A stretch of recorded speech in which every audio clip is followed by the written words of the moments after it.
should die before I wake. Pray the Lord my soul to take.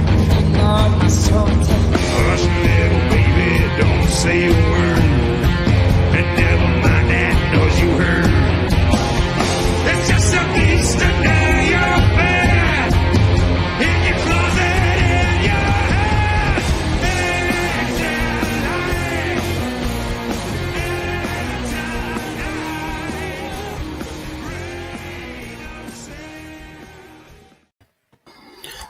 All right, here we go. And we are joined at the last second by Eric Breen. Hello, hello. For the people that we occasionally talk into joining us, we have Night Tiger and we have Black Box, Silver, and Bronze. Hello, Joe. Hello, Michael. And hey, guys. Hey, Joe. Good to see you guys. Eric has probably broke all kinds of traffic records getting there just in time. No, we had Twitter problems. It was down across the board earlier, then it started coming back in pieces. It was working on my phone, but this phone I have now doesn't have I can't plug in headphones.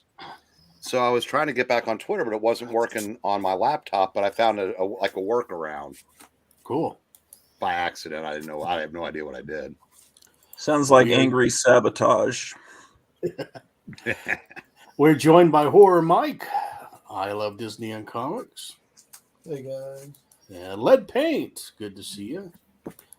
Here's John. Used to have the Giant Size Hulk special. Yes. I'll show you that tonight. Here's Ranger Sly. And Eric, did you go to that comic show Sunday? I was just typing out my answer. Oh. No, I rearranged my schedule so I could go on Saturday because Jerry couldn't go on Sunday. Turned out to be a one-day show on Sunday. So I didn't get to go. The ones that got away. Well, yeah, the easy answer is, well, I would have been spending money I don't have, so I can at least say that. We've never told ourselves that. I don't listen to myself when I do. No.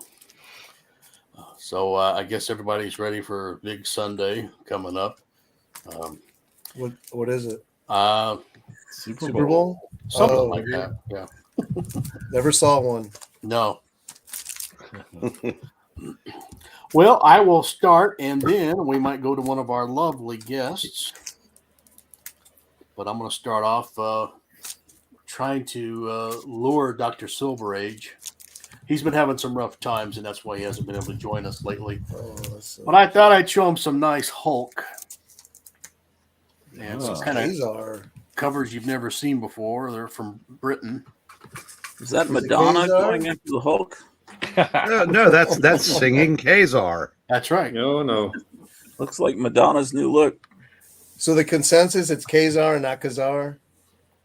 Yeah, I always go Kazar. So. That's what I get. I always went Kazar. Yeah. That's because you're bizarre. From the Khazarians, and I figured that was where that came from.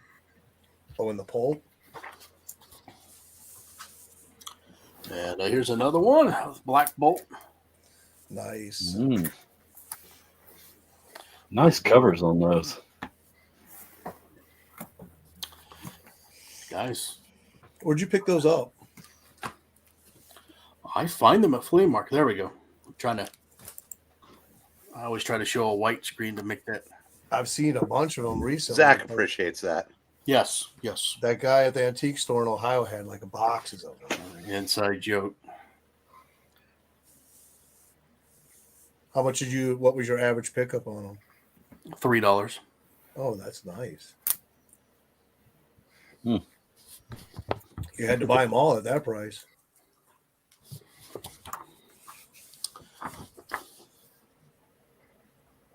I've got a lot of these. I've shown some in the past, but these are the most recent.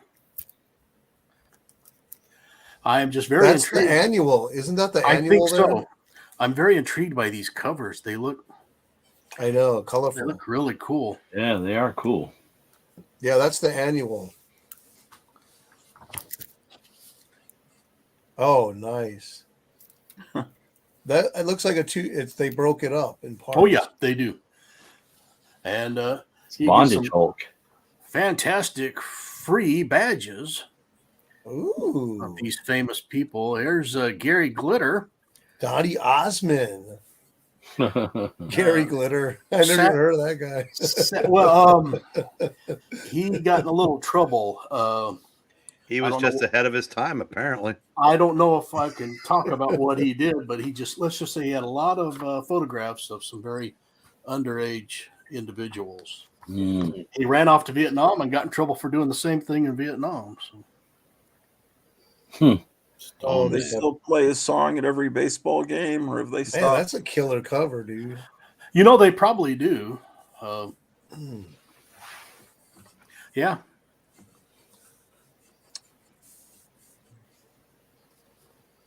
They make All up on right. the cover what they lack in the side. Are those? They're not color inside, right? They're black and white. No, they're black and white. Now you know that number 2 of that became Contest of Champions. What's his name? The artist was already. He had number 2 finished halfway. He was in South America, and they didn't tell him that it was canceled. Once again, I'm doing this for Dr. Sobrate, so there was the Hulk in that one.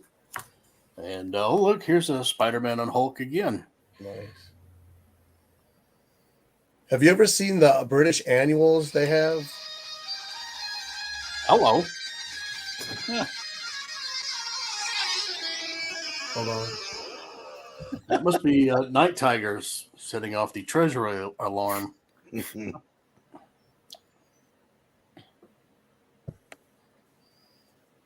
Mike, have you ever seen those British annuals, the hardcovers? I've seen one on eBay. No, I can't say as I have. I've got a few that aren't Marvel. I've got a Wacky Races one that's a gold key and square hardcover. Check nice. out check the And one on manuals. eBay. It's $50, but it's a hardcover and it's all really like high quality. Yeah, it's printing of very Marvel. very rich, beautiful color in those things, as opposed to these things. The annuals are for the British audience. They're reprints. They usually Right. put them out around the summertime, and it's a bit like the DC Giants. They just package stuff that they had already published, put them inside an annual with some text pieces, and off they go. Yeah, so it's almost like an omnibus. And they That's have nice, text man. stories in them too. As I recall. Did you buy the whole collection, Micah? No. It's what I had money for. Bubbly Snips. Well, it's British. The Anglo kids? Yeah. My ex-wife is from Hull, England.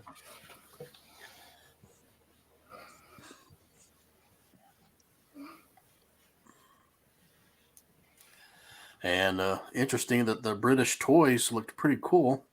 New from Dinky. Dinky toys. Yeah. At least their ad looks really cool, I guess I should say. Hell yeah.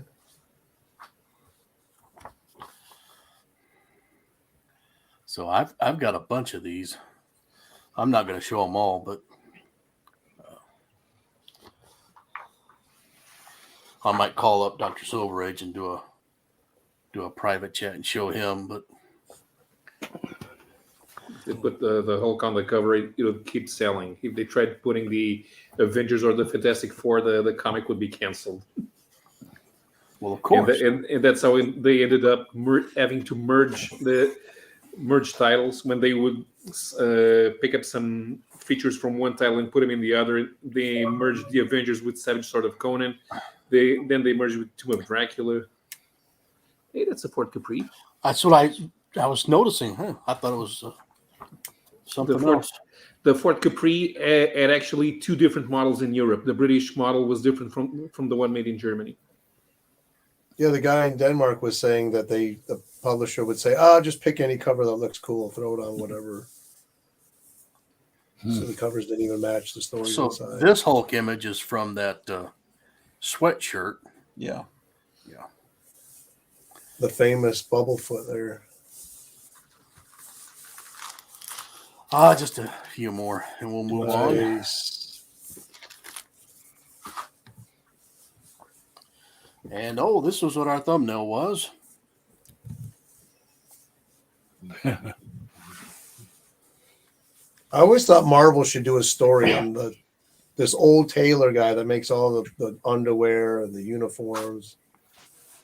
Like in the Greenwich Village or something, they all bring him the uniforms and he repair. Like the They Tinker? kind of did, yeah. They're the guy that made the.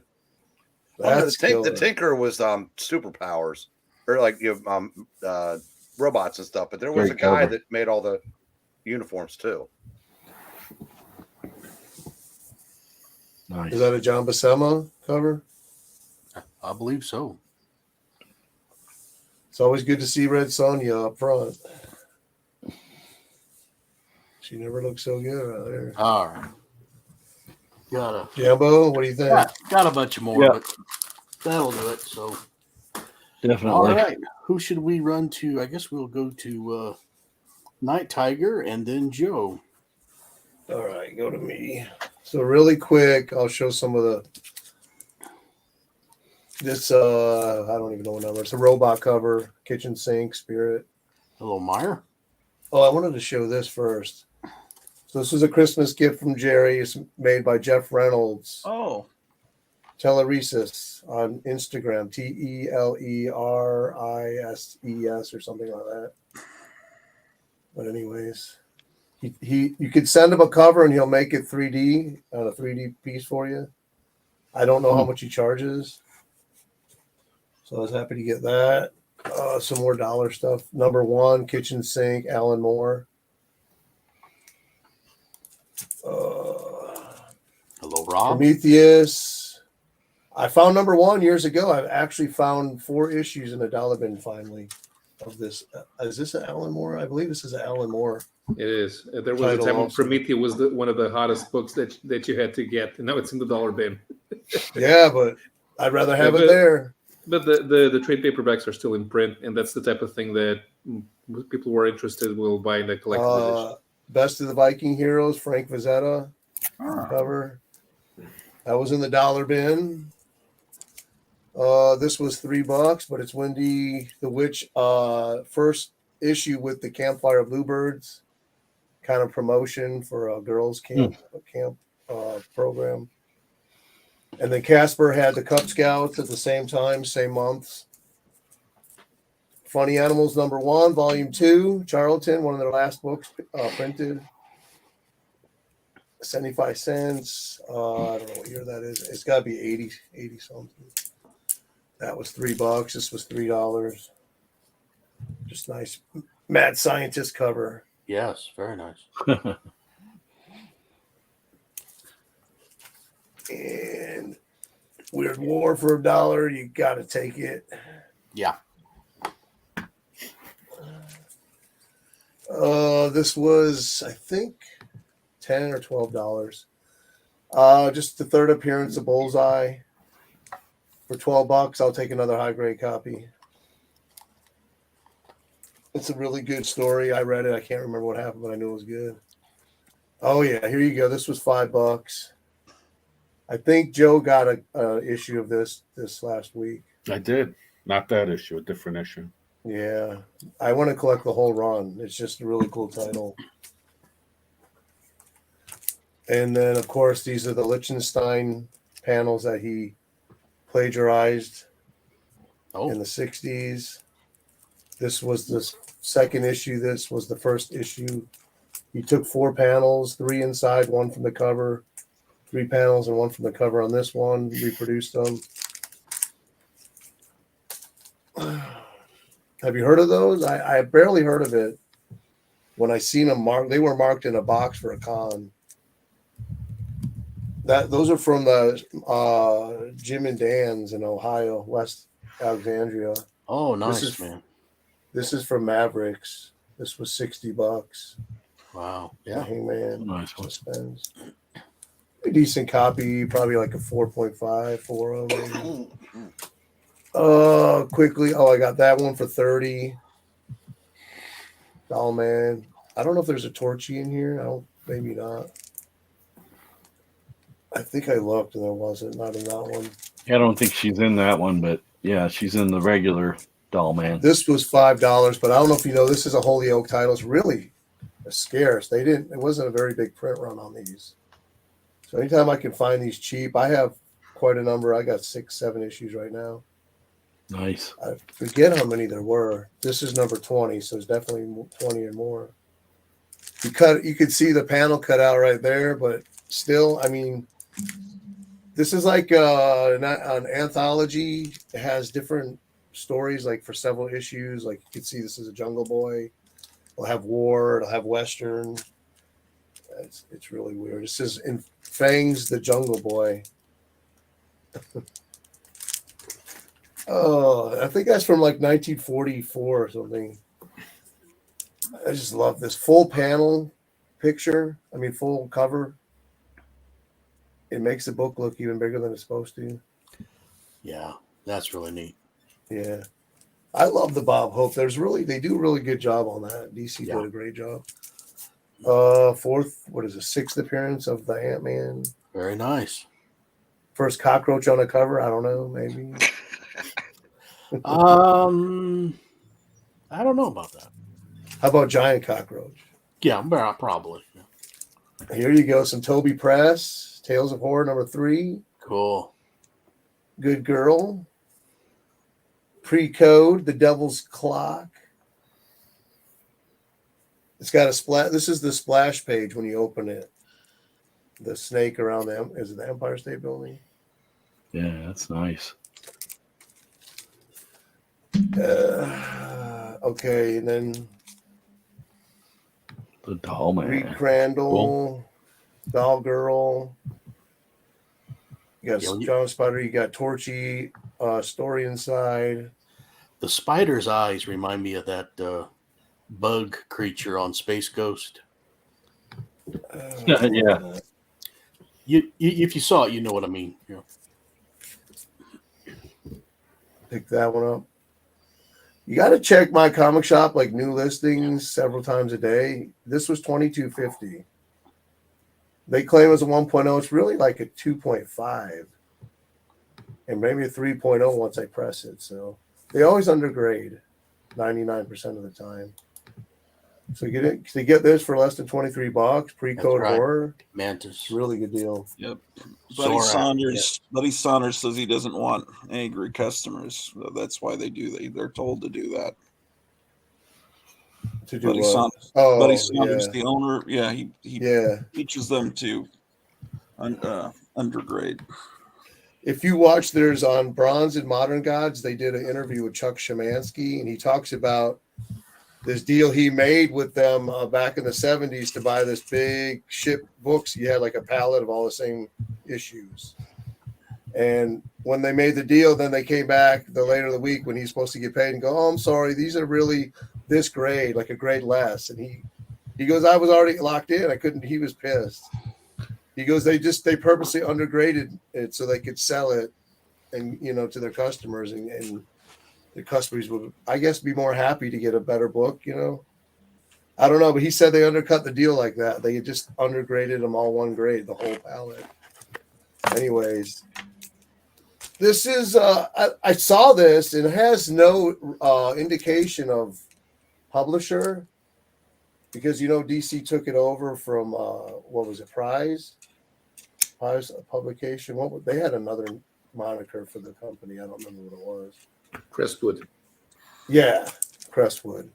So this is one of the last issues. That's why they knew they were probably going to be canceling, and this probably is like a really low print run issue. It's doesn't even have the issue number on the front. I forget. I didn't write it. I think they were doing like volume 5, issue 6 in the when it was before DC. Can you see that? No, it's on the inside. Yeah, but this is not out of DC yet. So I think this is No. I second said to last. before they went to DC, okay. they were doing it by like yearly volumes. Right. But this one, I think, is a second to last Crestwood issue, if I remember correctly. Okay, let me do a couple more, and I'm out of here. I'll be watching, and then we'll go later. Couldn't pass this one up on eBay for 32 shipped. It's really high grade, too. Yeah. Looks good.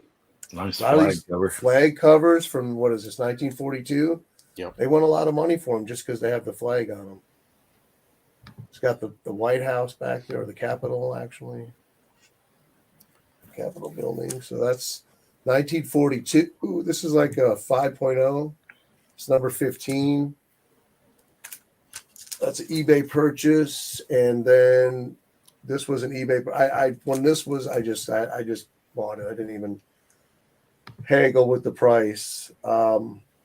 It's over $100 because I didn't list it on the back.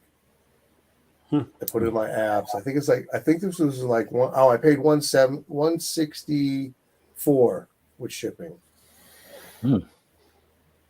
But What number is that one, one, Mike? It's one of the early ones, I know. 31, but you don't see 31. this one for sale. Actually, one came up for sale the next day for $221, but it was not $221. What am I thinking of? I'm thinking of never mind. I'm thinking of a different book. Anyways, you got MacArthur on the cover. Just this issue you don't see for sale quite often. Okay, 2 more, boys, and there you go, Jambo. Oh yeah, the Saint. Bob Lover. The Saint number 3 from 1948. Nice cover. She's got you can see her stockings up here at the end there. That's always a kind of good thing you want to see. What is it about that stocking line that just excites a guy? And then lastly, and this book, I found it. I was like, what is this? I quickly researched it. I'm like, this book is really scarce. It's from Nobody on this panel 1945. remembers. Yeah, and issue 1 was like kids sock hopping, jitterbugging. And then this issue has warplanes and a World War II story inside. Wow. Another comic story. It has like tech stories, how to become an actor. One of them, something about electricity. Is that So it right? has like, I don't think so. Frank Sinatra. Oh wow. Oh yeah, he's young there. So yeah, that was a good find. They have so this became a different title. It became Teen Life with issue 3 and 4, and then it was canceled. I do have Teen Life, the next issue. So this is a book like nobody knows what it is, so you can always find it if it's listed, probably cheap. Cool. So I'm really happy to find that. It's a Gerber 6. Young Life, and I'll end it with that. All right. Good stuff, Mike. Nice. We'll be going to Joe. One thing about my comic shop, I have bought a few very good plus from them, but when I get it, it'll say like somebody's written Bob on the cover. It's like, let me know if it says a name. I won't buy it, but Right. I hate to be a snob about that, but But they don't that have a ought to be picture. in the description. No, they always give you the stock image, you know. Oh, because they usually have pictures when I buy stuff, unless it's below a certain grade. Like Well- if it's a 1.0, they usually don't have a picture. On average. So, all right. With that, we will go running to Joe. All right. This is a really cool Yank the Army Weekly from the war years. This one's from 1944. That's That that is sack. Yeah. You And so know who the publisher is? this was like a war newspaper for the Army guys. And Sergeant George Baker created the Sad Sack character Oh, okay. inside this, and he was only on 2 covers, and this was one of the ones, and it was colorized, really cool. Wow. How do you find out about that? I was just looking for Christmas stuff, and I just found it, and there's an earlier cover that Sad Sack's on, but it's not in color, so this one is really cool. Mm-hmm. Yeah. It is. And then this is a promo comic from this fashion brand here. This is from the 50s. It's given out by like department stores, and I like that cover. It kind of reminds me of. Where like did you get that? I found this on eBay, but I don't understand you find that stuff because I don't see it. I don't know. I just find it, but this That has is one of those like sweet. doll cutouts, and then unfortunately they're cut out, but it wasn't posted. So I told the guy, and he just refunded and told me to keep it. So Joe, have you read that? yeah, In this day and age, that type of cover makes you think, that maybe he's getting ready to have, yeah, I don't know, intimate with the. yeah. No, she's just a mannequin that. Okay, good. She's a mannequin and she's alive, and she goes on these different adventures. There's another one. There's another. It says Sue, the magic mannequin. Right? Look how it's spelled. That's not how I spell. I spell it with a Q. I have a different issue of that comic. Okay. There's She's another like in one. Field or something. The Woodland Adventures, right? Probably. I don't know. Yeah, that one. I also have, but this one I never see. I'm trying to keep my eyes out and get a complete copy. Only on the 4-color fossils. And then I picked this up recently. Oh, that's sweet. Very Yeah, sweet. I was. I went up to see my son in Maryland. I was coming back. I was going through Knoxville, and there's a place there called Nirvana Comics. They're on Instagram too.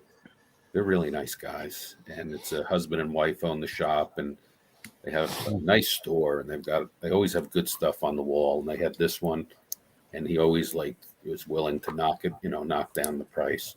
So it's got a detached centerfold. It says on like the comic database that's Alex Schoenberg. Doesn't look like I think it so. to me. Doesn't look like it to me, and it doesn't have his name either. So Yeah, He did a lot of those It doesn't look thrilling- like him though. Yeah. he did a lot of them, but I don't know if this is him. But it's pretty cool cover regardless. How much you pay for that? I don't know, 150 or something like that. Oh, that's still great. That's Um, great, dude. What Good price on So- that. what do you think it presents as even though it has the centerfold attached? Looks pretty nice. Well, it's got this on the side here, that chip there, and up on the top a little bit. It's funny how that has that fading like that from like water because I have an issue and it has exactly the same thing right there. And then this weekend, it's good you asked me to come on because I just picked up some really cool comics this weekend. I went out to a store I wanted to visit in Gallatin, Tennessee, that I saw about a month or two ago.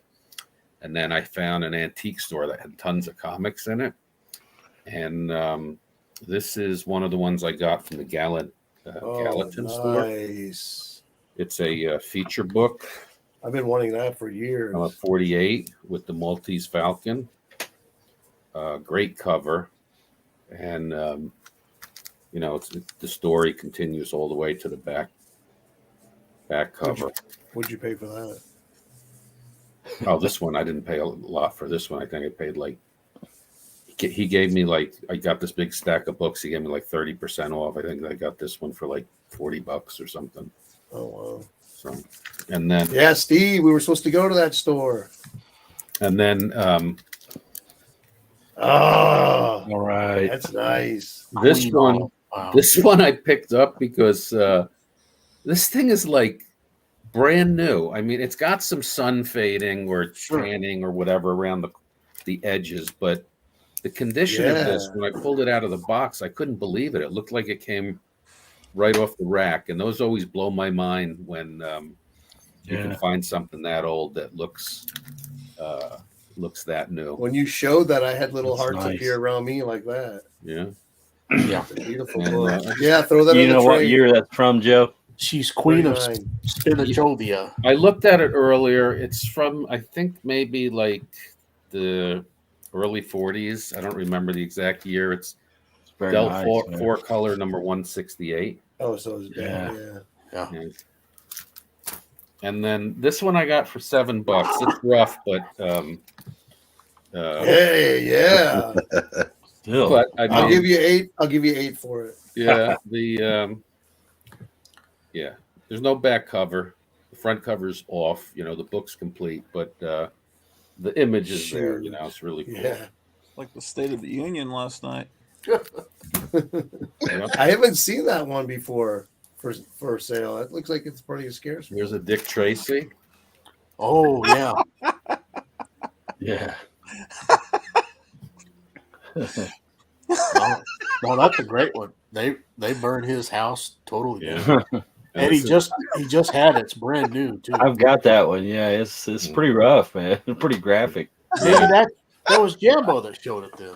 Yeah, it's a crazy Dick Tracy, isn't it? Yeah, we're ignoring Gratu, who's a Philistine.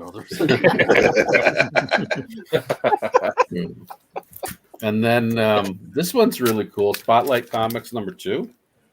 Oh, yeah, nice. that is Harry Cool. Chesler.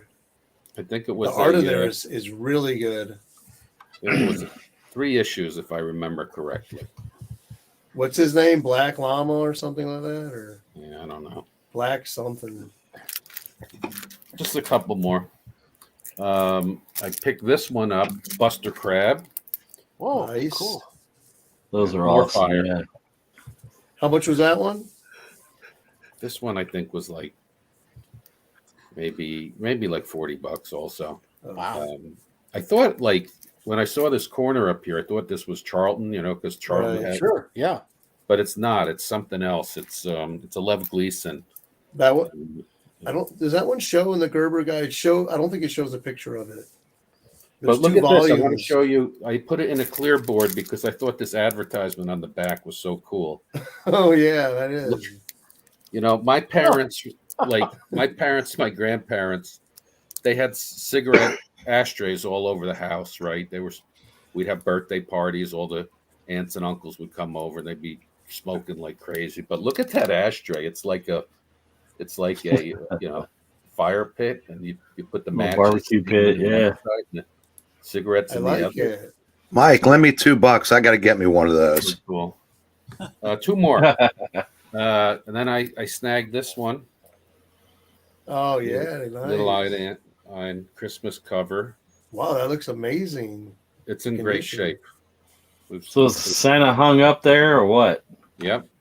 He's coming down. She's waiting to get his autograph. And then That's at eBay. no, this was at that shop in Gallatin, Okay, Tennessee. He always has great stuff, and he's going up to a con in Indianapolis this weekend. So next weekend I'm going to try to go. He's going to have more stuff. And then I got a Hardy Boys. Nice. Very nice. So that's it. I got another stack, but that someone else can go. Sure.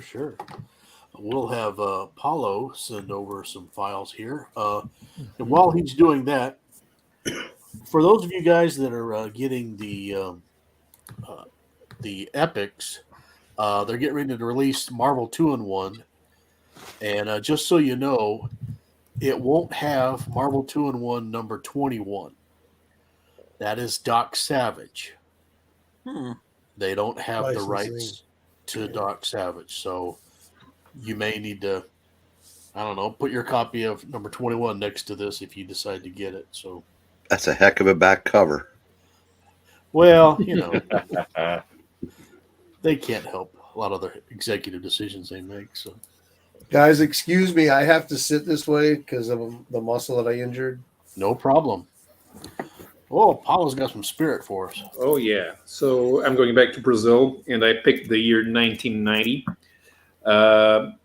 Right around this time, the Brazilian publishers were already on their way to trying to make the comics a bit more intellectual for their readers, and in the process ended up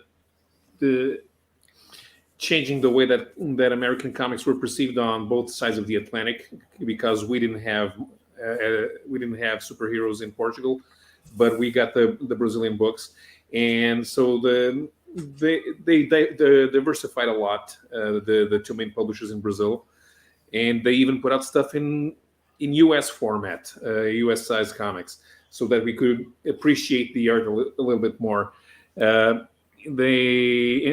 They took advantage that they were going to launch the Spirit, so first they put out the special edition with stories from 1946. These had already been republished by Kitchen Sink in the US.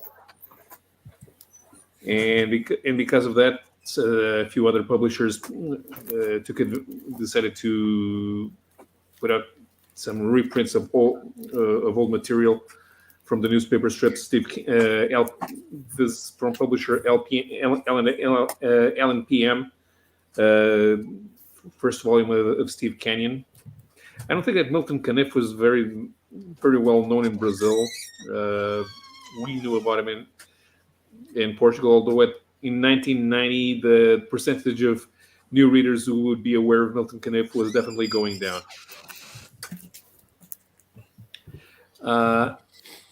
Editora Abril launched the new Classics Illustrated line from First Comics. So the first 2 volumes were published in 1990. Moby Dick by Bill Sienkiewicz and Hamlet by Stephen Grant and Tom Mandrake. I have the Bill Sienkiewicz book in the French edition, hardcover with a brand new cover. I also have this one. They put out the new Deadman miniseries with the Kelly Jones redesign for the character, which some of the purists don't like. So this was a 2-issue miniseries. It was an interesting read for me. Does the character look like that inside the book? Yeah, this is the Kelly Jones redesign for the 90s. Hawkworld, it was published as a 3-issue mini. Then there was a collected edition. This one was actually published in a smaller format, but yeah, Tim Truman at the time was not very well known to the Brazilians. In here, Hawkworld was when they wrecked Hawkman's continuity because, as I've seen somewhere, one editor was not brave enough to change the script and add a caption at the beginning saying 10 years ago. That would have solved everything. But they put out this is 3-issue mini, and of course very good covers. So was Cosmic Odyssey, for which I have the collected edition, but first they put it out as a regular 4-issue mini. First time, maybe, yeah, I think this was the first time that Mike Mignola was published in the Portuguese language. Jim Starlin was, of course, a fan favorite of the readers and the editors at the time. And one thing that I like seeing is how these covers are. They of course use the original covers from DC and the original art, but just the fact that you translate the logo and then you had the publisher's own design to the cover, it kind of gives it its own identity when compared to the DC originals. And I like seeing how those compare from country to country. Also at this time, like the same as in the United States, the manga was starting to become well known. So a few publishers decided to experiment on the format. Lone Wolf. This one was published by Sampa. Akira came from Globo. And Crying Freeman also from Sampa. Akira was the one that got the furthest. Most of these came out as mini series because they didn't really trust the audience to appreciate this new style of comic. Italian stories were always a mainstay in the Brazilian publishers. This one has material from an indie publisher, although the art is by the well-known Magnus.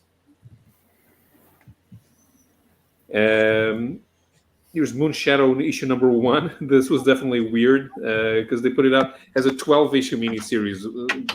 Normally they would package two of these in one issue so that they could get rid of it faster. So 12 issue would run the risk of actually being canceled halfway, but So even though this is by J.M. DeMatteis, definitely a risk. Gru also started around this time. Everybody loved Gru. The original the title went on for 32 issues, plus the Death of Gru graphic novel in Brazil. Sampa decided to publish Saber, the graphic novel. Neither Abril nor Globo were interested in this, which is kind of a shame. Paul Galassi does not get the same respect in Brazil that he gets in the US. And after the failed experiment with an epic title at Abril in 1986, Globo decided to continue Dreadstar's stories. Starting from issue number 7, they would package 2 or 3 stories per issue on this title. So they actually got to defeat the Lord Papal in the Globo series. These are the covers to issues number 1 and 2. And for now, I think I'm done. I actually selected quite a few covers, and I didn't know if I would have time to show them all. So if we still have time, I'll save the rest for. I'll come back and we'll save the rest for later. Okay. All right. Well, let's run to Gra 2. Well, I was just digging through. These are some Bronze Age House of Mystery comics. Just really. I like that. What number is that one? That's Was that 200? 205. Yeah. That's a nice cover. And I think this is my childhood copy of this one. They were killing it in the Bronze Age, weren't they? Yeah. So the Comics Code That's awesome had cover. prohibitions against a lot of horror stuff, vampires, werewolves, living dead, and then it was relaxed in 1971. And what about annoying kids? They just the whole industry exploded. I mean, if people that are younger than us don't realize that the comic racks were almost all horror in the early 70s, and the superhero titles were there's an ad for the first Swamp Thing. Mm-hmm. Who was that? Mike Friedrich on the Spectre, the one that pushed the comic code to the limit. That's when they started relaxing it. Yeah, that Adventure Comics. Yeah. Yeah, well, the Comics Code was reformed, when, and some of it was the drug stuff with SpiderMan, and anyway, they relaxed, but they were, so DC, Joe Orlando, who'd been with EC, turned House of Mystery back into a horror title, and Marvel started reprinting their, Do you drink my Coke? their earlier 50s horror. Yeah, comic. that's right. But these are just great. They are. Yeah, and the title, the comics really do look like EC Comics with this wonderful Bernie Wrightson art. But yeah, these are comics from that I got when I was like in second grade or first. Yeah, that time period when they were 20 cents, they were just really, really good. Yeah, this Alfredo Alcala art is like right out of EC. And but Marvel was still nervous that when they reprinted their pre-code stuff, they stuck to the more tame pre-code horror. And then when, they were just so scared about the undead part of the comics code. So everything was Morbius, the living vampire. He's really not a vampire. It's science.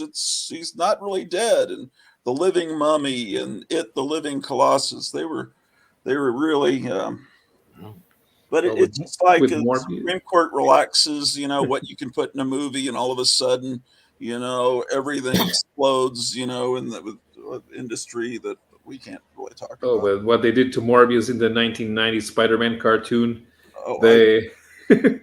instead of him biting his victims, they gave him some kind of things to suck the blood through the hands. Is that what they do? Wasn't that the Horta on Star Trek? Yeah, almost exactly. The worst. And worse.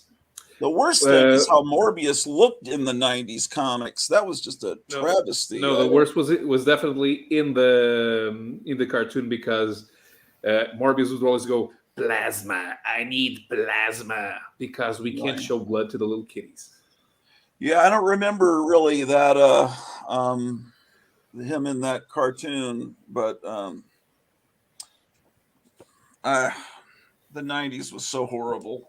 I like Night Tiger's trying to do. I got to purge this stuff out of my collection, because I picked up stuff either in dollar bins or in the '90s. I just kept going back, hoping, well, this is the stuff I loved. Maybe it's good now, and that it wasn't.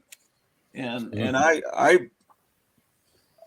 can't even stand any of this stuff that most people love. Deadpool, Spawn, Carnage, all this stuff. That's, I'm just becoming more and more of a curmudgeon. I just hate that stuff. I hate it. And just to me, comics, I don't know. Don't gonna get into it. But anyway, I just love this stuff. This stuff I love. And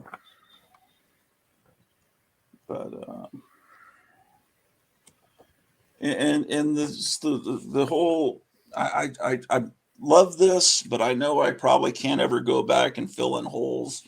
But maybe I can, because speculators aren't going after this. It's just amazing how these people will order slabbed comics and then put them on their wall. They'll never be able to open them. And it's like, oh, this is a significant comic because it's got blah, blah, blah in it. Well, have you ever seen that? No. Will you ever see it? No. Will you ever see this wonderful ad? No, because you can't open your comic. And it's ridiculous. I don't like anything about modern comic collecting. I don't like the grading system. I'd rather go back to good, fine. I'd rather it be 1976 again. I mean, I really can't stand all these. I just got 300 slabs. I'm going to take them out of the box today, and we're going to look at them. I wonder what grade I got. Who the frick cares? I'm so sick of it, man. I can't wait till I'm going to finish going through getting this stuff alphabetized, and I'm going to talk about records and things. It's so, the people I see speculating, and now they're going to probably start going after Weird War because there's a Creature Commandos series coming out. We got to get all the Weird Wars. And then this guy was already doing that. Someone on some interview the other day, and he was saying that before issue 100 of the Amazing Spider-Man, there's hardly any raw comics left on the market. And I'm thinking, really? People have encased in plastic that entire time period of such a significant comic because all these idiots want to have heads on their wall. I had this discussion with many collectors that slabbing is killing collecting for the average Joe. It's killing collecting. It's just something for yuppies to do, and that buying these statues that cost $700 or $1,000 or $2,000. I was going to say 700. That's cheap. And then the comic industry itself starting numbers over. Look up Amazing Spider-Man #1 on mycomicshop.com. You'll probably scroll through 28 pages, each one with 40 titles, because there's so many Amazing Spider-Man #1s, and each one has 40 different covers. It's asinine. And how could a kid come in? And where will all these comics go when we're gone? All these collections, these museums we've amassed. I don't know. Can't stand it. I better shut up. Waved off. I was waving to God take. I okay. I like the Oscars. There's God take. I can't stand it, man. It's driving my blood pressure up, man. I just the thing is old comics. Yeah, but what you're describing, what it means is that we can never share the love we have for this with other people because we've locked it away so that nobody can see. That's True. Well, they can see it, but they can't experience it. Right, but yeah, so yeah, it's like you having a Ming vase. It's not a Ming vase. It comes from the same shop that does 5,000 of them, but nobody cares. Well, I mean, eventually it's going to get. I mean, they're made of paper. Eventually, they're going to need to be museum pieces that people don't touch. Because they'll hundreds of years old. It's going to be like the Declaration of Independence. But then there's not going to be enough museums. Where are all these books going to go, and who's going to enjoy them? I don't know. A lot of perspective from the outside is it's just ink and paper. That's a complete coincidence, Dave, that he said museum pieces and you appear. I may be the oldest of the bunch here. It's about time I abdicated that throne. Yeah, I'm 61. So is anybody older? I Nope, turned not me. 61 in May. I win or I lose, depending on how you look at it. I'm 57. I'll be 58 in April. Oh, Eric is looking at the puppets aren't here. Otherwise, it said he's 610. I'm the third oldest in here. I think Jambo and Paulo are younger than me. No, I'm not younger than you. How old are you? I'll be 60 in December. Oh, you I are. thought you were younger than me, man. So did I. No. Maybe I am the second youngest. Yeah. He looks younger in person. He does. It's the hat. You I don't know about his that. Yeah, and I'm If they 40. see me hobbling around. You should have seen me by about 6 o'clock tonight. Did you find anything up there? No, I was just I was just filing, moving that stuff up and then boxing up trades that we can't give away. Okay. Right, Meyer. 39. Who is No, this everybody's actor? comparing age. They're rumoring Mr. Fantastic's going to be this actor that was in The Green Knight. What's his name? Do you know about this? Green Knight. There's a movie called The Green Knight that looked really cool, and that because of diversity, they had an Indian guy playing a knight in the Middle Ages in England, which was a little odd, but it's like that's the way Hollywood is. But now I hear he's going to play Mr. Fantastic. So not going to use the same guy they had in what was that movie, the Doctor Strange movie? Yeah, I think that was The just Illuminati fan service, just to be cutesy, because everyone wanted him to. I didn't think he'd be a good Mr. Fantastic. His wife doesn't want to play Sue because they wanted him to, as a couple, real life and then in the movie. But apparently Emily Blunt is too good for superhero movies. Why is it that no one can see, like an artist like Alex Ross can immediately see? Okay, the actor Gary Conway from the '60s. It was, I Was a Teenage Frankenstein, and he was in Land of the Giants as the main hero. He looks exactly like Mr. and he draws him into that in that Fantastic Four graphic novel. There's got to be some actor that has that heroic look, but Or they could do Fantastic Four at the home, and Gary Conway could play him. In my opinion, you have to be one hell of an actor to play Mr. Fantastic because he's like the lamest superhero. He's got a boring personality. Yeah, So but you he's gotta be got really that. good. Well, He's got that one thing going for him, which is why Sue never left him for Namor. That's Yeah, right. That's what it is. He can enlarge or Yeah, because any he part can of his body. stretch all his body parts. Yeah. It's just that white hair he's got. And that's why they call him Distinguished, Mr. right, Mike? Fantastic. That's right. I've But got that's a just whole little different bit. movie. But that's a whole different movie genre you're talking about there. So we're going to run to that spring chicken jambo. So here we go. With that fantastic lady behind him.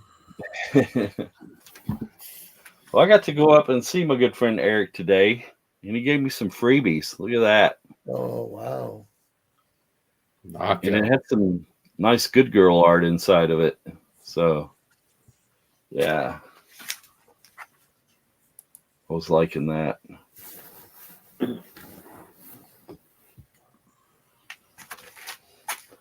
And I picked out a few other books. So, I love Windy that Penny, Johnny Quest, So yeah. Is it Comico or Kamiko? I say Kamiko. I don't know. I think What's it's the comic. consensus? Most of those had wraparound covers. It did, I think. Yeah, it had Wendy Penny doing the artwork there, and she kind of did something on the back cover too, and some Robert E. Howard goodness there. I've never seen that. So I thought it was a cool cover. I never even knew that was adapted to comics. Yeah, I hadn't seen it either until this, and I was like, yeah, good stuff. Didn't they do that in as a backup story in some of the Savage Sword or something like that? Probably. I just, it's only been 4 decades. Yeah. I like that.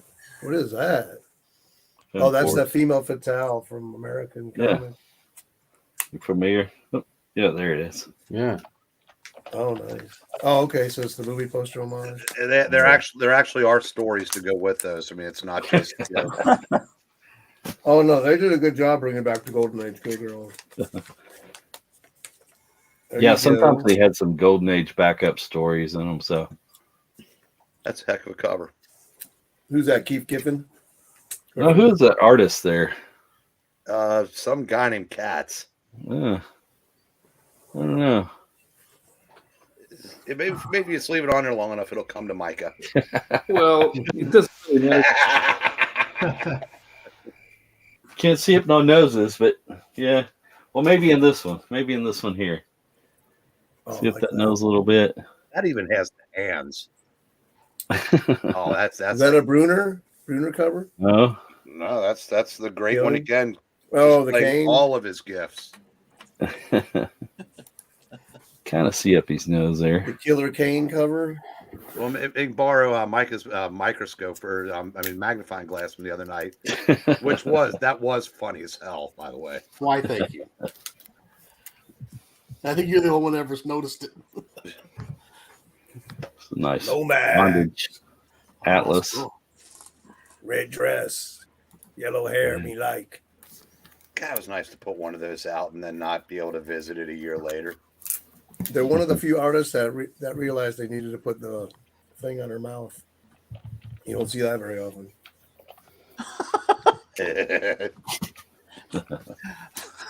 Jambo, is Cormac got a one shot? The Cormac? I don't think so. I think it was probably like a limited series or something like that they did. I think it was a 4-issue miniseries. At the time, the Dark Horse also republished Almuric, and they did one of those Wagner up, but that was an REH. How long ago you was got- it? A couple 20 years ago. Some Wonder Woman bondage. There you go. Did you guys like the Johnny Storm red costume? I thought it was pretty cool. I did, kind of, because when I was reading them as a kid, I remember that costume, so kind of got used to it, I guess. And it reminded me of the Golden Age torch a little bit. Does Marvel use Thunder anymore? Well, here's a shock. She's a lesbian now. Oh, no. Oh, sure. Okay, so I guess they do use her. No, they forgot they have a character named Thunder, but the last time we saw her, she was. They used to have all these great female characters, but instead they make all the male heroes into women. They forget they own them. But Thunder was They're made for the male dominating gaze. collegiate women's sports now. Well, they fired that there you woman go. that would have been perfect for her from that stupid Star Wars show. Sid Shores What's the cover. first appearance of the female character in that title? That looks good, Jambo. Calamity Jane, but that I don't think that's the issue. You have any of those, Jambo? The Calamity Jane cover? No, not with Calamity Jane on them. No. There's a Jungle Girl. There you Nice. go. I was looking at that one today where she's holding a gun and she's like in the herd of elephants. Oh, yeah. I don't like the photo covers as well as I like the other ones, but I mean, Yeah. this had some I wonder if great art someone said- inside of it. Had some really I wonder if nice good someone girl said- art inside of it. You'll look cool with that gun in your hand, and she looks just really dumb. Hmm. Yeah, I got number 4 and 5. I think those are the two bondage. Nice. That's it for this round, Micah. Okay. Well, we'll be going to spinner rack and then with Eric to seal up this round. Okay. All right, Dave, let's see some good stuff. There you go, number Tommy. 9. So, first of all, Rod, at Dr. Silver Age, he might be excited about this, except it's Ralston Purina's trademark. And of course, this was a Ralston Purina giveaway. These books are, and Mike, you probably know, these books are hard to find. This is the first one I ever ran across that I Oh, bought. nice. Did you just get it? Probably a couple months ago. Oh, nice. I got like 3 or 4 issues. Yeah. And then I've only got a couple you go. westerns. Wow. A prize western. What number is that? Let's see, it's number 70. Okay. Oh, and I have it written in the back here, 1948. So And that the wasn't cover too art far is after. Al Caprino. If you Wasn't too far after they cut the change in title from just Prize Comics. All right, so then moving into something that Micah would probably There you like. go. Hey, yeah. A little I dark like the shadow. dark. Like I said, I just got a hodgepodge right here today. I got to go down to my basement, and I keep saying I'm a Spider-Man collector. I need to pull my Spider-Man boxes and maybe show some stuff. But Ooh, cool. as I mentioned, I've been trying to pick up these Blackhawks now and then, but they're really starting to get kind of pricey too. And with that 10-cent cover price, it never looks sweeter. Yeah, and this is, let's see, issue 164. Nice. Eject. Yeah, that guy, he's ejecting just right at the right time there. All right, and then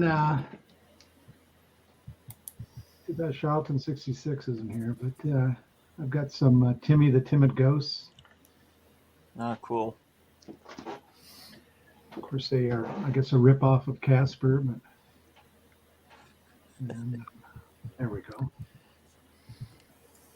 Almost looks like Frankenstein there. I like that cover. Abominable Snowman. You got a full run. Oh, nice. There we go. Pepe Le We've Pew. seen. I think we've seen that gag on the Looney Tunes. Or no, Disney. That's a nice one. Green covers are cool. And that's what, issue number 7, I think. Yeah. What did you get those for? Shoot, I don't recall. It wasn't much. Where'd you get them? Store? I got them locally, actually, at a comic book store locally here. Nice. I would be surprised if it paid more than $2-3 a book, and they're nice shape. And then this, of course, is Yeah. Number that's a 5. good number 5, and for a while there, they thought it was going to be special because it had those. I can't remember the goats' names now, but one. Oh yeah. first appearance of those goats. Until people They saw were them. probably the. I thought they were the best part of the movie. Yeah, they probably were. And Yeah. I don't have a lot here, so I'll just show one more and then move on. Oh, that's That's nice. nice. I've been trying to put together these giants. After Comics at one time showed his run of them, and it got me kind of interested in trying to put them together. I don't know how many I have, maybe 40% of them, so I've got a ways to go. But You guys remember like your early days of collecting, and you'd see those 80-page giants on the wall, and you just start drooling Yeah. as a teenager, and they might have been $10, and you're like, man, that's expensive.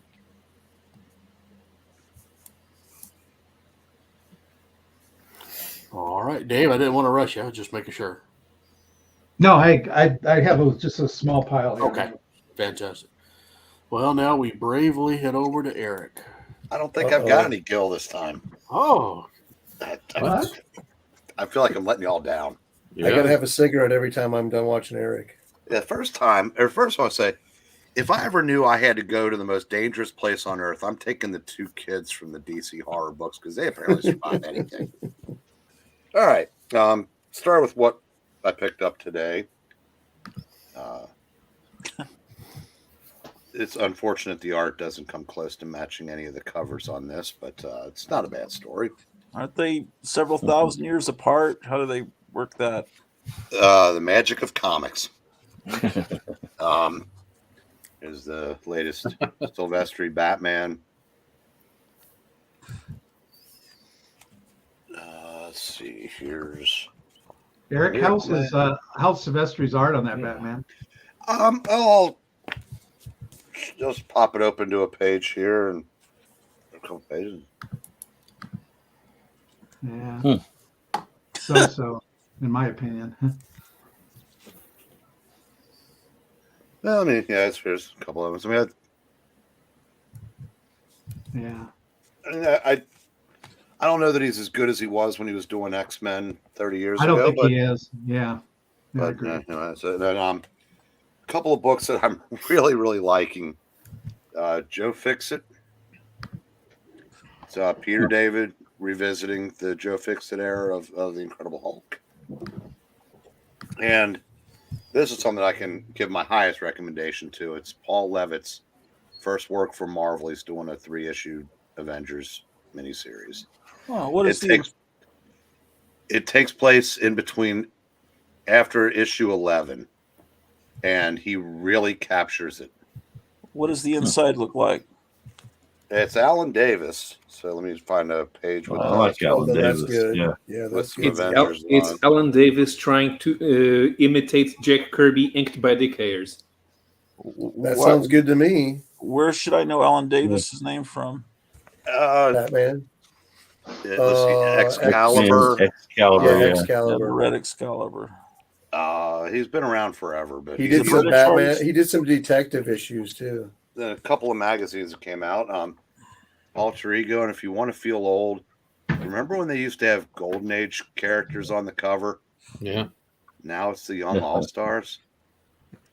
Lord have mercy, I'd give me my cane. But then, if you really want to feel old, it's a current picture of Linda Day George on the cover of Retro Fan. Oh, wow. What the heck is that? Who's she? She was where I know her from. I'll never forget that on Fantasy Island, her fantasy was to go back to Whitechapel and basically, for lack of a better term, Put her picture closer so I might recognize her. She looked tried to familiar. like lure Jack the Ripper out, and she was wearing one of those bodice rippers, and I've never seen so much cleavage on network television in my life. But I digress. All right, now to some regular comics here that just pick up where I left off last week. Yeah, that's Nick Hardy. Nice. Nice cover. Hang on, what are we the counts? Grouchy's right. That stuff was just hard to beat, man, back then. If anybody's ever just been accused of being an empty suit, He does a lot of those covers where there's like somebody sitting around the corner. Howard the Duck, master of All right. Gene Coleman. And I believe Let's we go saw quack this. food. Believe we saw this in Treasury form a few minutes ago. Nice. Yeah. That's what I was doing earlier tonight. What is that, I was going through Severin? an H-box. Is that a Severin cover? Mm-hmm. And Dr. Doom. That's right. Boom, boom, boom. Nice. Great cover. And then, speaking of great covers, Oh, yeah. Wow. don't worry, Mike. You can keep your hand off the switch. What do you got, Bob Layton on that one? Maranya, help. I think so. At 115. We jump ahead to 130. I showed this already, but who doesn't appreciate another look at Dean and Jerry? Read yourself again. What number is that? I need that. I believe one. it's number 7. I need that one. And I know I showed this last week, but again, any chance to show any Gil Kane is a chance well taken. Speaking of 80-page giants, here's the Justice League. Oh, that looks nice. Wow. And here he is being accused of murder Oh no. Guilty. And here's a nice little early Adams cover. Here's Kid Colt. Very nice. And I think I showed this one, but again, I said I just love it. Nice. Good book. Yeah, I said that's Awesome. and we read this the other night. Yep. If you want to, singing George Stacy turns into Foster Brooks George Stacy. I said, you guys do yourself a favor, check out one of our readings. We've even corrupted Micah. and as always, I am ready to monologue. If you watched our readings, you'd get that one too. Here's Master of Kung Fu Versus the cat. not Quack Fu, Kung Fu. Right. We already showed Quack Fu. There's a difference. Yes. It's another one.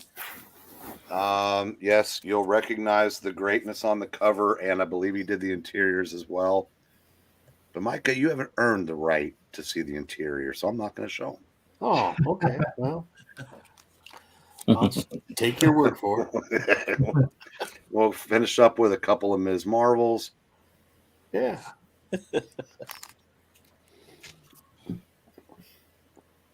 And Nice. a My Little Margie. Wow. That'll do it for this round, kids. Awesome stuff. That was good. That was good. All right. I will show a few more. As always, Tarzan.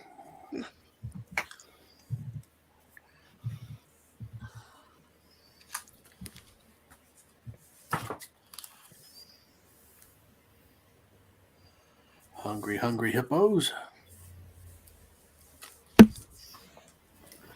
And for a spinner rack, here's some Spider-Man. Yeah, there we go.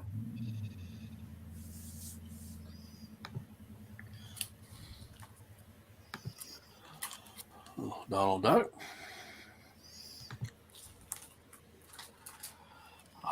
Number 85. I finally tracked this one down. Oh, wow. I've been looking for that cover for a long time. That's cool. I've never seen that. I haven't either. This is one they did not reprint. You know, sometimes they use the same cover later on. This was I had to go. You won't believe it. I had to go to Metropolis. Micah, what issue was that? 85. 85? Okay. And this one is 91.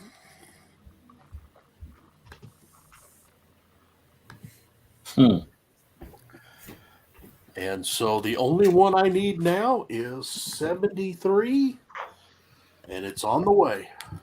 Oh, All right. And how many issues are in the run? There was 97. Can we look forward to a video? I hope so. Nice. I'll probably do some sort of Saturday thing when I do that. There's a little action from the Bronze Age. I love the trade dress on those when they went back to the old Action Comics trade up there.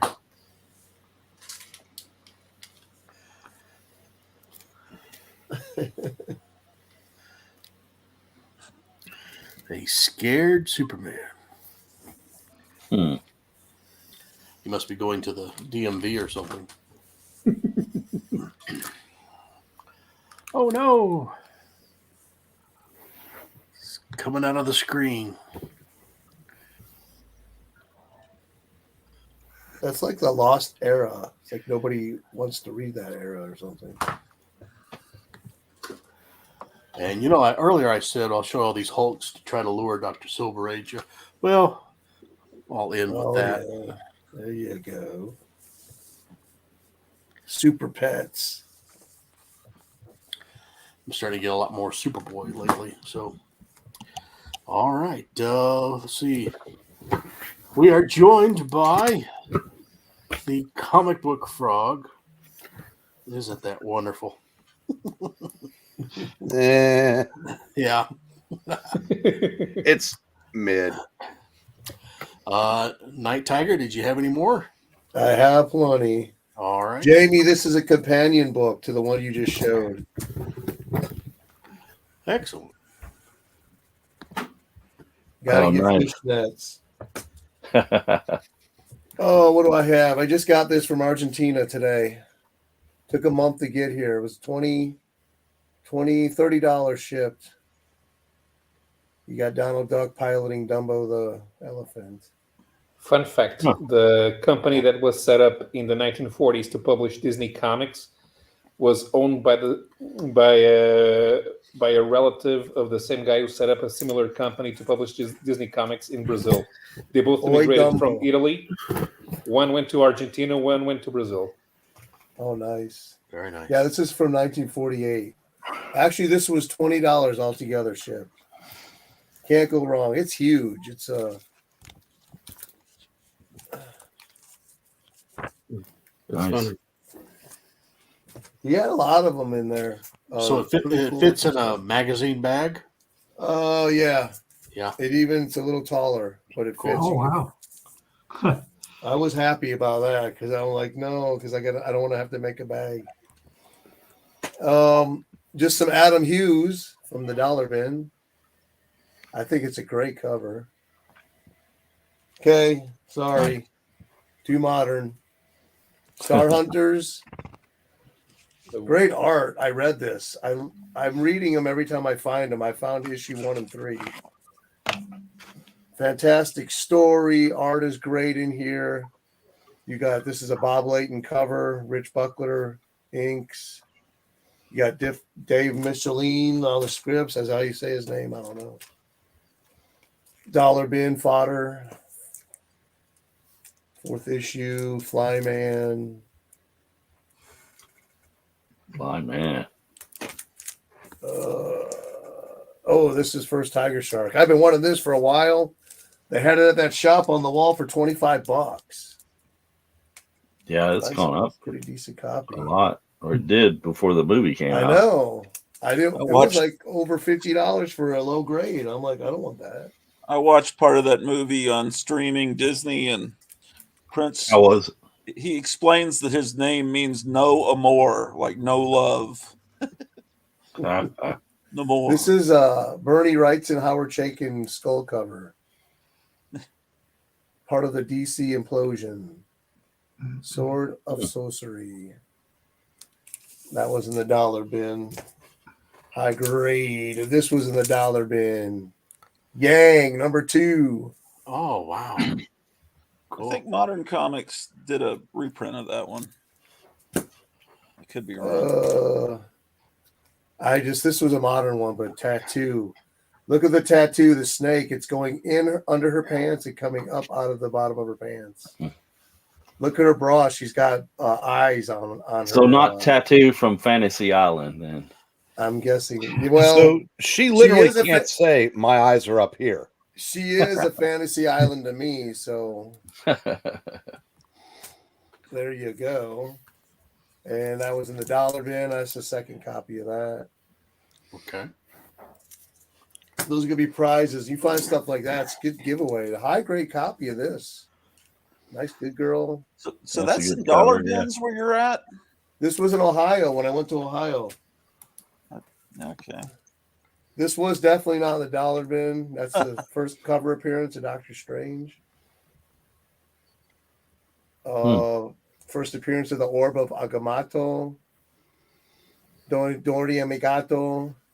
It's number 118, March 64. Got this in. I traded a short box of comics for this modern crap. So that was a good trade for me. Yeah.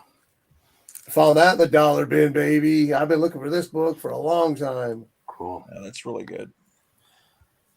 I haven't read it yet, but I heard it's really good, and I love Jonah Hex. Oh, let me show you the back cover. And those Star Hunters were really good. I remember reading them when they came out. Yep. Oh yeah. That's the one 68 that- pages, all new stories, no ads. That's the one that shows how his life, how his later Yeah. years, right? Yeah. Yeah, it's really good. I have never read a bad Jonah Hex, Bronze Age and earlier. No, they're good.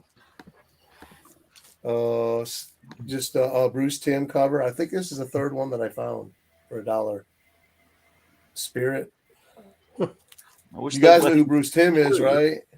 Yeah. Brides of Love, Eric. Oh, Beautiful.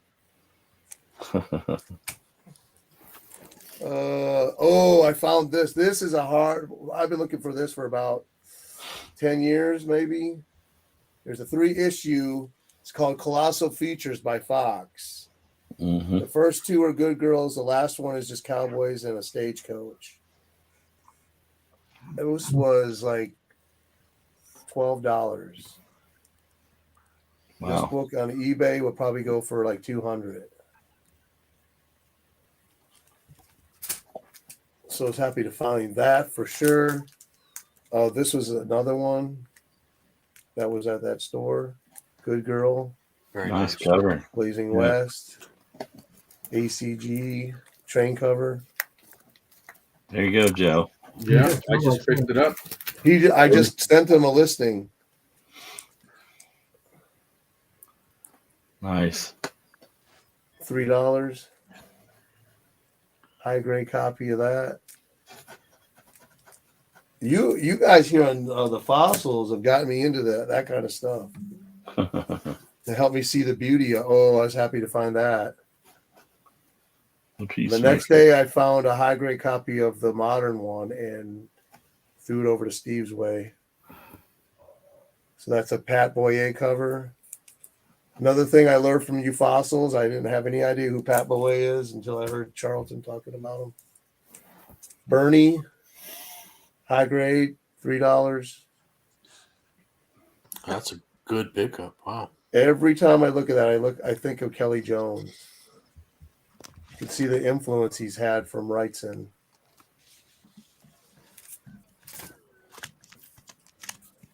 Bronze Age DC horror, Nick Cardy, Very nice. $3 high grade is from that store, Maverick, or no, Jim and Dan's. You guys got to get over to Jim and Dan's, man. Mike, how close is that to Dayton? I think we went 45 minutes away. And Steve gave me this. You don't say. That Stan pulled this from the printers when he found out that there was the assassination. I guess a few of them made it out into the market.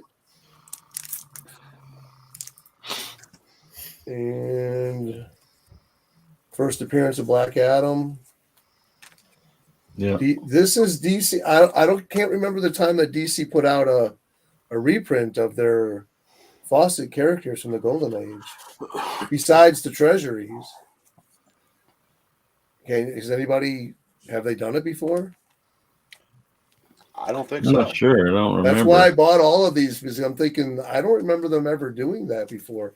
They haven't released any reprints of the quality characters like Dollman or I guess to capitalize on the movie. Yeah. They came out with Tech 27 reprint recently. Yeah, but I'm talking about their acquired characters okay. from Quality and Fawcett. And well, I'll end with two more. Did So you I got color injured. them, Huh? Did you color that yourself? No, but I got injured. I was looking forward to having the week off so I could clean this and get the crayon off it. So supposedly lemon juice and a Q-tip will remove crayon from paper. Oh, really? Well, leave the crayon. I haven't tried it. I haven't tried it yet. That's what I read on Google. I'm going to try Part it. of the history of the comic, though. Yeah. Well, but the investment it will go up if I can get. Well, think of that as a virgin cover. You have an exclusive. And then we'll end with this one. If you haven't seen my video on Red Dragon Comics, go check it out. Really cool series by Street and Smith. and there was a hidden volume before their first title. So it's really cool. This is a Bob Powell cover from 1948. And I'll end it with that. Outstanding stuff. Looked real good. Yeah, good All right. stuff. We better go to Joe. All right. Let's see here. If I can get the right screen. There we go. All right. So I have this comic from Argentina too. Mike showed one, right? Hey. And it's funny. Yours is huge. Mine is small. This is in a regular size comic bag. This is from 1960 from Argentina. It's got all the ducks on it. Yeah. It eventually went to what was called the Formatinho size, because the Brazilians had it too. It was 19 by 13 centimeters, so it was about 2/3 of the US size. Yep. And then I just got this recently. Has anyone ever read this? Yes. It's a good story. There's a lot of Yes. there's a lot of you pay attention. You see a lot of Marvel stuff crossing over. There's at this sock hop they're at, Patsy and Hetty and Millie the model are there. It's really cool how they brought all the characters in there. And here's the first Doc Samson. Cool. That is a really cool cover. I like Yes. that a lot. So everyone's showing Hulk. So there's some Hulk. So on my way back from Gallatin, I went through Lebanon, Tennessee, and I just put in Google, find me some comic stores on the way, and I found one in a antique. And Wow. This is a 1957 promo comic from Mobile Gas or Mobile, and I guess there was a TV show. This was a little before my time. Did any of you guys ever hear of this TV show? No. All right, No, I don't. So it was based. This was a TV show, I guess, in the early 50s, mid 50s. Yeah, I don't remember that one. The back cover is really cool because it's got all these 1957 models of all these cars, and it's telling you what kind of mobile gas you should be putting in it. But it's really cool because it's got all those 50s cars on it. Steve would probably like this. It's Charlton, Mr. Muscles. I never heard of this before, but that was pretty cool. It actually got a page devoted to it, or part of a page in the Charlton history book that just came out. Oh, really? Yeah. So this is issue number 23. I don't know how many issues there were. And I found this old ACG, Romantic Adventures. What's the number? It's always hard. This number 27. I don't know why. It's always hard to find the numbers on the ACG comics. But then when you find them, they're right there in front of you. But pretty low number. And I like this one a lot. I like that pink background. And, of course, the military. And, back here is the train tracks there. It's the troop train. Oh, I didn't see that. Yeah. And the back cover has this great. Wow. Right?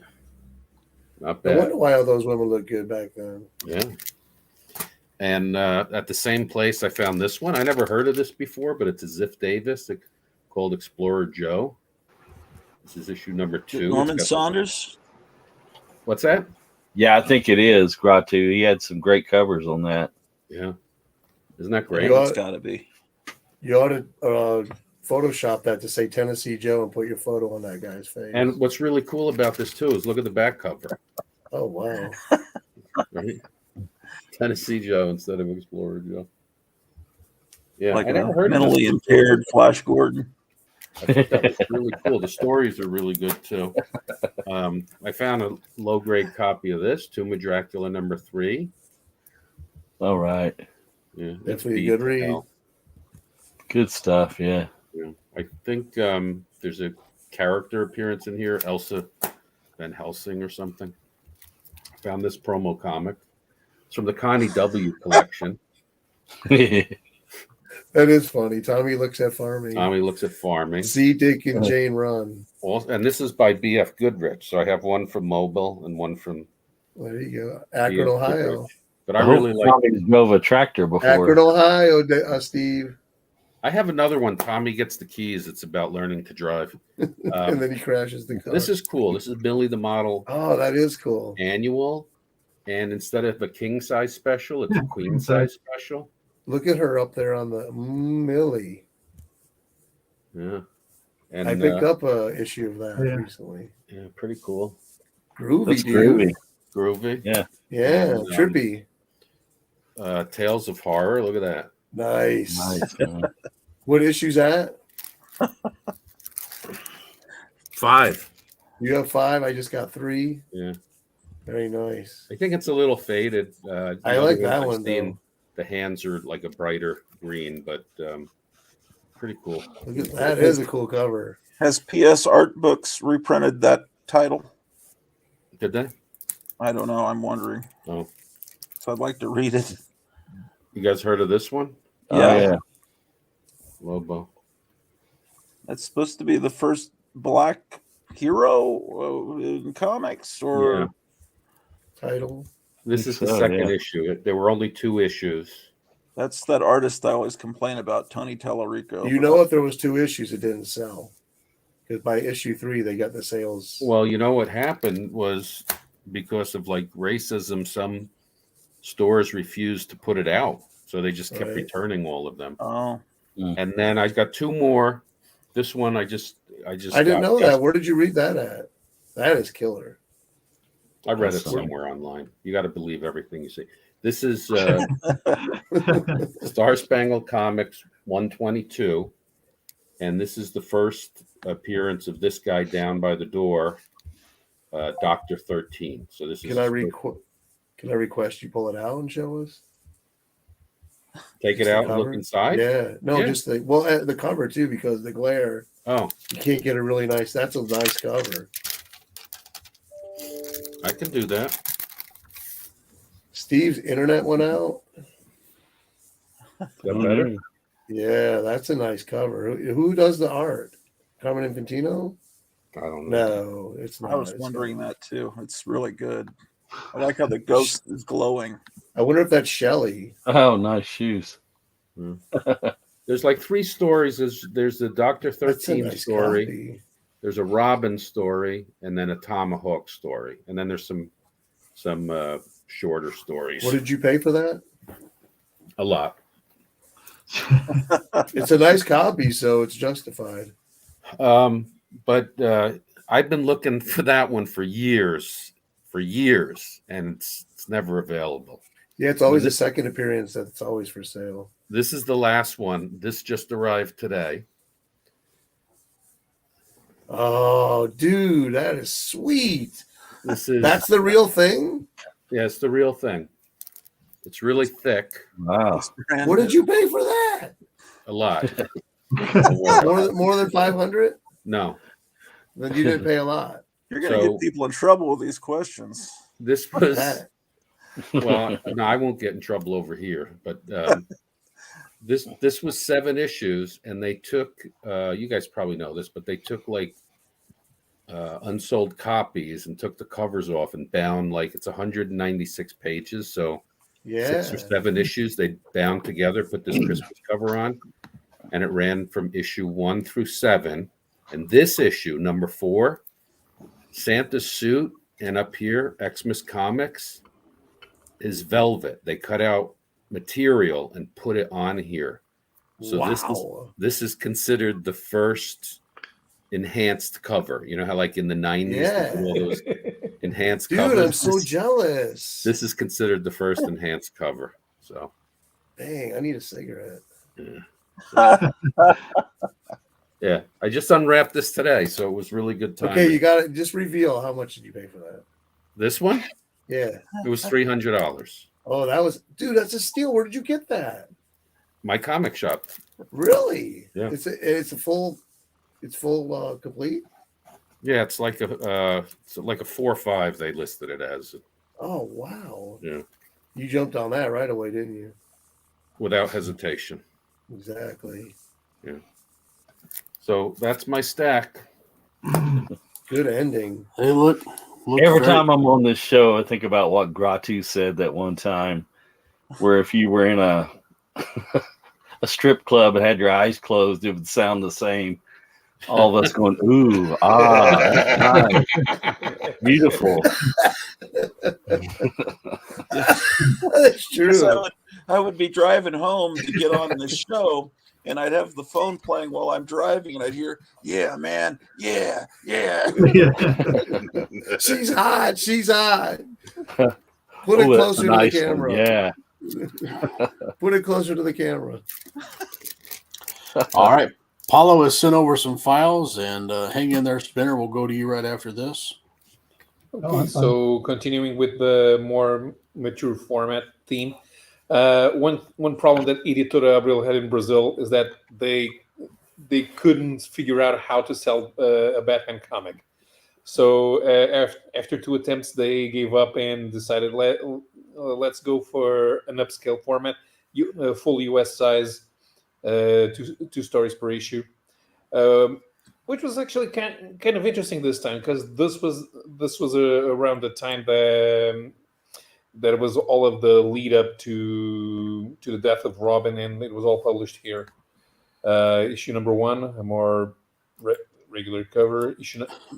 So this is from they started with the many deaths of Batman. And issue number 3 was a Batman annual, and issue number 4 started the year 3 storyline. That's George Perez cover here. This was also the first time that they published an Elseworld was in 1990. So this is Gotham by Gaslight. They translated to Gotham City 1889. I have this issue. This actually has a different as a cardstock cover, but it was still considered the magazine. Caçadores, the Hunters. This was an anthology where they published the Question, the Shadow, and Green Arrow. But on this one, the Question was a guest on a Batman story. So the Batman's here, which is actually kind of good for a number 1 issue. Try to at the same time that they were trying to push Batman. So this was good to get that new audience that wanted a more mature comic, and they could buy Batman and could buy this one. Lex Luthor, the unauthorized biography. I also have this in my collection. The comic looks great in the Brazilian edition. I think it has better paper than the US original. I did a video about this a few years ago. I did the video was on James Hudnall. I think this was the first time that I read Hudnall. So unfortunately, he's not a writer that's well known even today, and it's kind of a shame because it was very, very good. Also, at this time, the Swamp Thing was published in Super Friends, in the digest format, and it decided let's go. After a while, let's make this count. Let's make the Swamp Thing something for a mature audience. Let's launch a Swamp Thing magazine.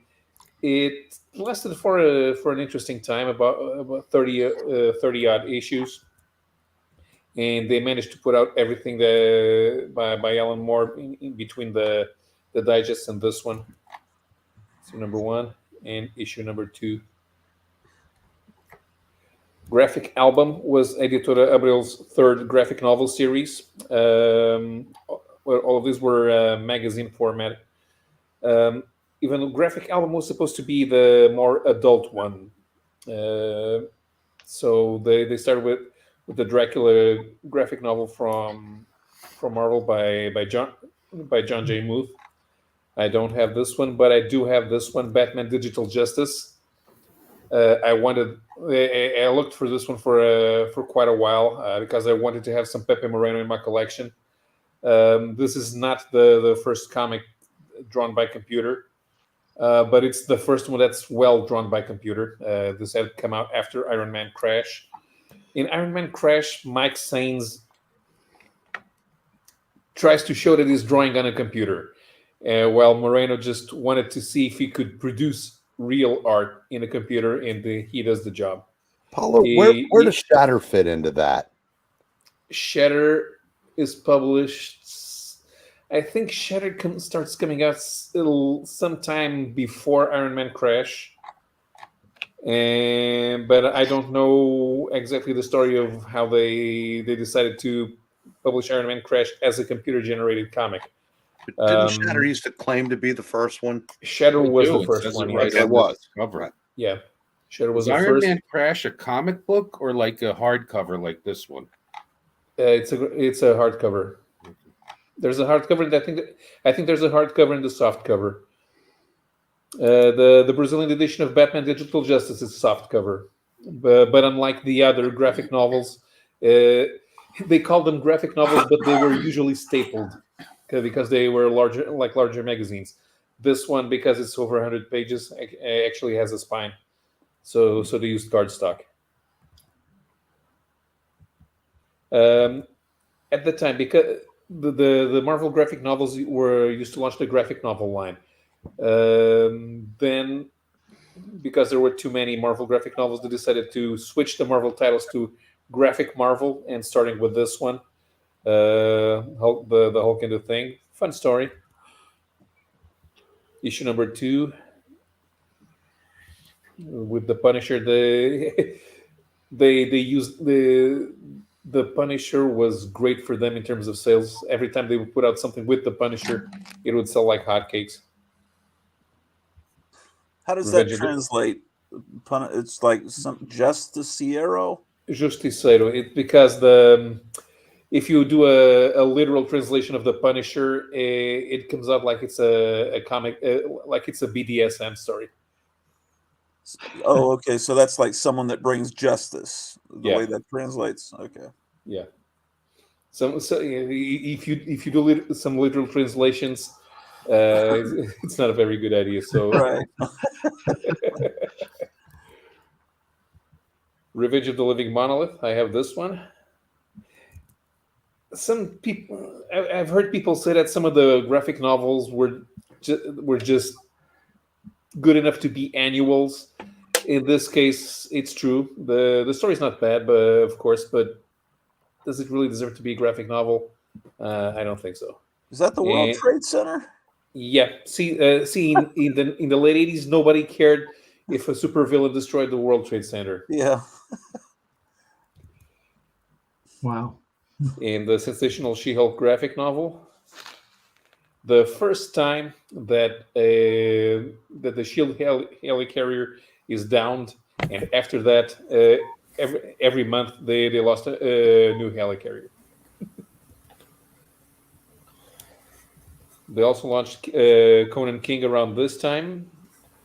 So let's start with a Gil Kane cover. Yeah, that's great art. At this time, they had, they didn't have the regular Conan. The regular Conan stories appeared in the Savage Sword in black and white because they mixed and matched. The Savage Sword comic, the Brazilian edition of the Savage Sword comic, was not a straight version. They would publish the stories in the order that they wanted, so they would mix Savage Sword stories with regular Conan the Barbarian stories, with regular Red Sonja stories, with Red Sonja stories that came from Savage Sword. So it was kind of a hodgepodge, but it didn't really matter if they didn't follow the chronology. This is issue number 2 and number 3. Justice Incorporated, featuring the Avenger from the pulps. This was a DC mini series. I have the US version. I don't have the Brazilian version, and it's almost identical, although it's stapled in the Brazilian edition. 2-issue mini series. First time I saw Kyle Baker art, and sometimes because Editora Abril had they had priority in choosing which Marvel and DC properties they wanted to publish, and sometimes there was not enough good stuff left over for somebody else to license. So Editora Globo decided on launching this one, Gilgamesh 2. A very odd choice, but because this is completely forgotten. It's one of the few Jim Starlin stories that does not have a collected edition, even in the United States. And finally, another of those new Italian. Every once in a while, they're trying to launch an Italian series. Most of them ended up failing. This one, such as was the case with this one, Bella and Bronco. It's one of the many westerns that the Italians like to do. And I think that is it. Yes, that is it. So I'm done for today. All right. You going to take off now? Yeah, 10 to 3. So good time to go to bed. Nice to Night, see you, Paulo. Paulo. Yeah. Bye, guys. Good stuff, buddy. See ya. And while he's departing, we run over to Spinner. Oh, okay. I wasn't going to show this, but since Joe showed a Christmas comic book, this one was misplaced, so I don't think that I had it out. In fact, I know I didn't have it out for Christmas. That's one of my favorites. So, yeah. Where'd you find that copy? Mike, I don't recall. I've had it for quite a while. Oh, I'm sure. I I'm found sure one on eBay though, probably. Yeah, that's where I found mine. And then, Micah, you were showing a little bit of action, and here's an action comic. Yeah. Let's see. This is issue number 348 from 67, and of course, Kurt Swan cover.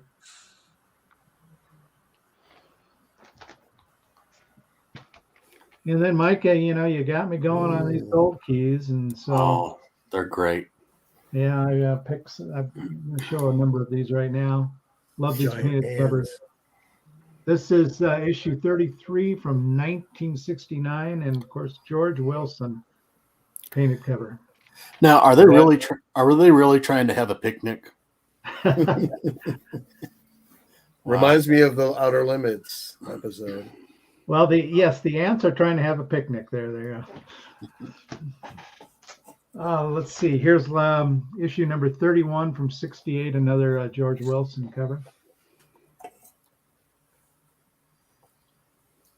Wow. And then issue 34 from 69, George Wilson again. Very sweet. I like those colors. And let's see, this is issue 25 from 67. Same color artist, George Wilson. Think of how many more covers there would have been if Dennis would have just left him alone. That's a cool one. And then here we have, let's see, did I write down? I wrote it backwards. 39 from 1974, George Wilson again. Cool.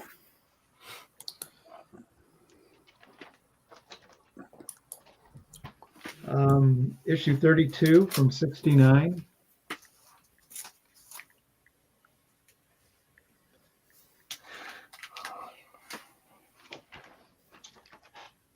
And then moving, this is Ranger Comics from number 35 from 47. Nice. This is a Joe Doolin cover. Can't go wrong with that one. And then a few Marvel, John Buscema, of course. This is issue Great 75 cover. from 1970. I really like the perspective on this particular cover. It's pretty cool. And then moving to Daredevil 41. This is Gene Colan, of course. Mike Murdoch, his brother. And then finally, here's one of the There you go. Power Looking records. record. If I can get it to focus on it. There we go. Well, there we go. And of course, reprint of cover from FF number 1. Yeah, those are great. Did you play it? Oh, no. I don't even own a record player. Haven't for years, but anyway. All right. Well, Micah, that's all I've got. All right, that looked great. Let's see. I guess we're going to Gras 2. Well, You look perplexed. well, I don't know what else I got here. Let's see. How's everything situated now with the move? You got it all in place?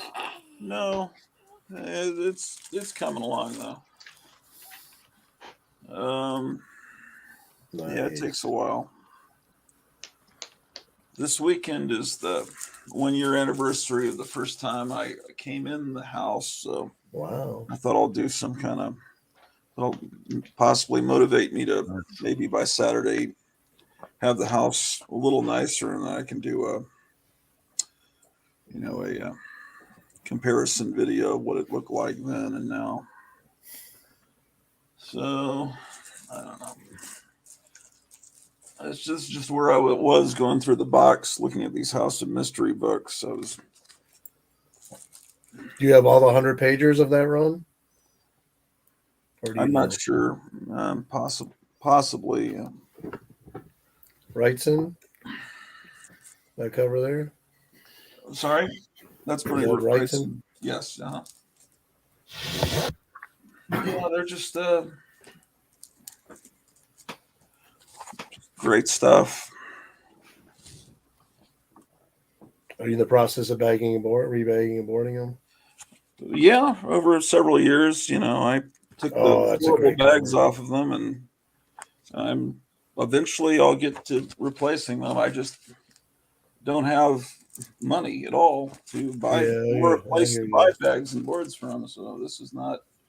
I mean, they say it's a great economy right now, but there's lots of jobs that have been created, but those are just people going back to the jobs they used to have, or getting 2 or 3 jobs to survive. But Yeah. And Disney announced. They'll make the numbers whatever they want them to be. Well, and Disney announced they're laying off 7,000 people today. But they How say is that's it- because they're doing great. Grant, so let me ask you a question. How is it a few days ago there was a balloon that's no threat? All of a sudden there's a program that's been going on for years that they don't discovered now, 3 days later. There's a program. What are you saying? You didn't hear that today? They discovered that China has this spy program has been going for years, and they've surveilled like 5 different countries, including ours. Oh yeah, of course, yeah. No, but before it's like they didn't know anything. We're idiots. No, it's no big deal. Now it's like, oh wow, it's been a program going on for years. We just discovered it. Well, it just when you take hundreds of millions of dollars from China through your son and distribute it to your family and put it in your back pocket, then you kind of just say, "Oh, the Chinese are good folks." It sounded to me like their PR said, "We got to go with another narrative. You better change that tomorrow." And then these generals that are bought and paid for by China, they're saying, "Well, there were balloons when Trump was president, but we just didn't want to tell him because we knew he was just such a hothead. We didn't want to tell him." In reality, were there any wars then? It seemed like that was one of the first times we were at peace. Well, if they didn't tell them, it doesn't even matter. Well, apparently there were wars. That's treason because he's the commander in chief. How do you not, as a general, not tell him? That's true. Yeah, they didn't tell him about the wars either. But I'm talking in hindsight how they're trying to use it now. Well, there were balloons, but he didn't know about it. Well, then he couldn't do nothing if he didn't know about it. Right. Well, yeah. It's just. Yeah, there's a lot more to everything I'm in the process of bagging and rebagging. The bags that were on those were just so yellowed that Atomic Age. Honestly, nothing's going to happen to those comics. They're going to be absolutely fine. And I hear people say, I can't take my books out of the bags because if I touch them, I just can't do it. I just as soon never bag and board those, just as a protest against all this BS. Because all those Golden Age books, those wonderful ones, that Christmas book that looks like it just came out this morning, those didn't have bags and boards for 40, 50 years before they were finally, and they're perfectly fine. And it's, I'm not manhandling these, it's like, so if I'm hearing you right, yeah, maybe, but I'll be dead by then. I don't give it. All this stuff will be probably wind up in my nephew's hands. It'll be thrown in a dumpster. Yeah. So, what's going to happen? I mean, I don't want to be pessimistic, but the woke generation, oh, brother, when your grandchildren get a hold of the comics you've collected, they're going to be so horrified by what we've just looked at for the last hour and 57 minutes, all these shooting of these people of color and all these boobs. They're all going to be destroyed and purified in the next, as we move into a communist government. All this will be gone. So, just enjoy it while you got it. Yeah, it's interesting. The Mile High collection, which of course you guys know, a lot of 9s and above. Yeah. We're stored in a basement without bags for decades, right. So now granted it was a cold basement in dry Colorado, but nonetheless. Oh yeah. The Mile High collection, yeah. And those are all, But I don't know what's going to happen to all these comics. And maybe there'll be some at the Library of Congress, but and there are some younger people that collect Golden Age comics, but these kids, they don't read and they're not going to care about these old books. I just don't think enough people are to sustain this hobby 100 years from now. I don't know. What do you think? Where will all the books go? I won't be here, so it's not going to be much concern to me. Well, I just like to think that this stuff will be preserved, But like you said, and enjoy it while you can. But for it to be preserved, it's probably going to have to lose. It's just going to have to be donated to someone that can preserve it. But that person may not be someone that can afford to buy all of it. So eventually, I don't know. Well, we're the caretakers right now, and then we got to hand it off to somebody. So I just don't know where all the stuff. And I don't have a very valuable collection. I don't have much Golden Age or high dollar stuff. You got some nice. Do you have any children? No, I don't. So that's one of the problems. I mean, I can let my wife know, she's 13 years younger than me, the value of some of this stuff. And there you go. Sell it off. But no, or get a government grant and you can start a museum. Yeah, no one would care. People don't care. It doesn't matter, but you can still get the money. You see all this frivolous stuff that they get grants for. Much better chance of that. You've got a pretty world-class collection you're developing. I don't have anything like that. You look at. They don't care. It's like studying the mating of a baboon. They don't care what it's for. This is not inclusive, diverse enough. This is. Although I was I was looking at a great artist earlier today, and I realized, oh yeah, that's Billy Graham. I was laughing at his name. It's art by Billy Graham, and I'm picturing the evangelist. Yeah. But it's like, oh yeah, that makes sense. He's great, man. He's a great art, and he was an African American artist. He was working on Hero for Hire. I was looking through that earlier in the video I did earlier today. It made the connection in my mind. It's like. Yeah, but I don't think the government that's coming in, the Socialist World Economic Forum, New World Order, I mean, it's probably the end of the world anyway. And these comics will be gone. Yeah. You're such a pessimist. Dude, enjoy life. Be happy. I'm enjoying life, but I'm not enjoying what I'm seeing around me. Disney and everything I loved is garbage now. Movies, comics. I don't know. I've been seeing some movies come out lately where I think Disney is really working on not putting woke in their stuff anymore. Because I've been watching some TV shows too that I'm not finding. I don't know. I just seen today where Disney's going to lay off 7,000 employees. Yep. That's what I'm talking about. What movie did I watch? Jungle with J-Lo. That was a good movie. Shotgun Wedding. That's a Disney movie? It's on Hulu. Don't they own Hulu? They also said they were going to explore Luke Skywalker's LGBTQ. Yeah, I've seen that. No, they've already destroyed Luke Skywalker. Yeah, they've not butchered it enough. So, yeah. Yeah, it's a total communist stuff in that Star Wars. We must destroy all that is old. All that is old, we must forget the past. They just say it right out loud. It's like every time I watch Star Wars, the evil empire is the Democratic Party. Oh, it's the my resistance. mind. Suddenly it In my became mind. the resistance. Yeah, they tried to flip the narrative. It didn't even make any sense. Like you had this great ending. They've defeated the Empire, and then a few decades later, well, the Empire's back bigger than ever, and now there's just it's like, what? And you've got, it's like a fairy tale, but then you've got they're divorced now, and he's just gone, and all this story arc where Han Solo becomes a better person and marries the princess, and now he's just gone back to being what he was, but 40 years ago. He's just a cisgender male. And it's just like you take all these heroes and you just throw them in the mud, and you say, well, it's going to be this new British girl is going to be the new anointed one. It's just I can't stand any of it. But I don't really. I stay away from anything that tells me about stuff like that. I just focus on my books. Everything. I don't watch regular TV, so I get to choose and pick what I just watch YouTube, and I get my nose rubbed into. Look what happened on the Grammys last night. They were worshiping Satan and Madonna. Where are you getting that from? Horns of the statue that was just put up in New York of a demon on top of the. It's just like. What channels are you watching? And realize it's all in there, man. All right, good stuff. We're gonna run to Jambo. All right. Well, what about some good old Jumbo comics from 1941?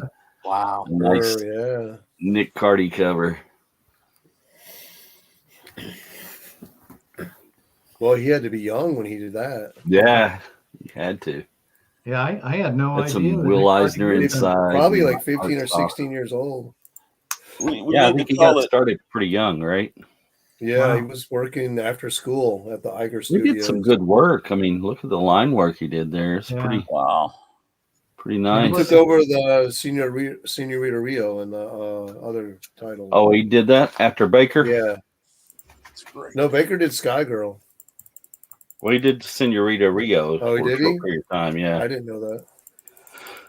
Here's some of Eric's favorite artists. I bought that off the rack, man. It looks like he's made out of poop. I like him when he's brown and not green. Look at the top. It says Marvel 2-on-1 instead of 2-in-1 at the very top. Oh, it does? Above the price, yeah. Yep. Look above the price. Oh yeah, 2-on-1, yeah. I didn't know that.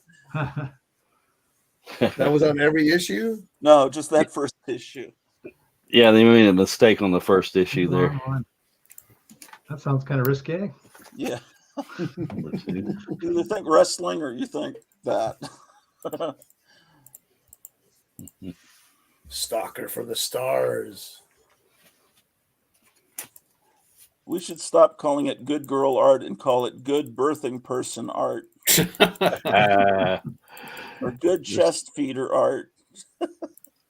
Or Kane. We're just going to call that a great cover, though. Yep. Yeah. I love how you see just that top of that one thigh. He's like in a 7-Eleven Slurpee pose. It'll wrap around the cup, Yeah. Boy, this is dangerous, sir. We got some more there for you. Look at that hand in the right-hand corner. Is it 5 fingers and a thumb? Oh, no, related to Iron Jaw from the Atlas comics. Kinda, right? Yeah, he does look like them. Wow. Actually, he came from Boy Illustrated. Cap Kane.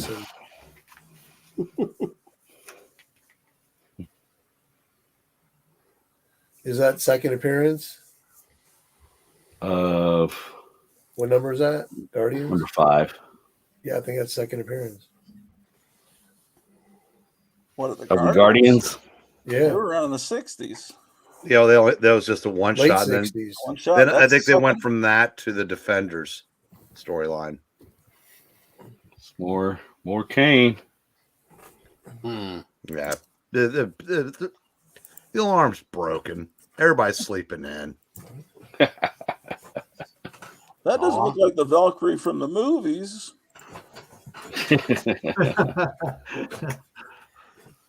This one's better.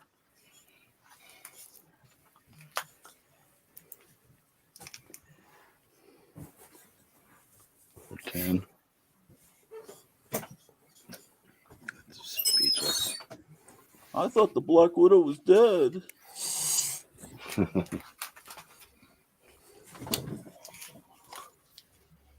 Boy. This is great. Yeah, I love these things. And yeah, I don't know where the rest of them are. They're in a box buried somewhere. So, Yep, second team appearance of the Guardians, Marvel 2-1, number 5. Is that it, Jimbo? yes, sir.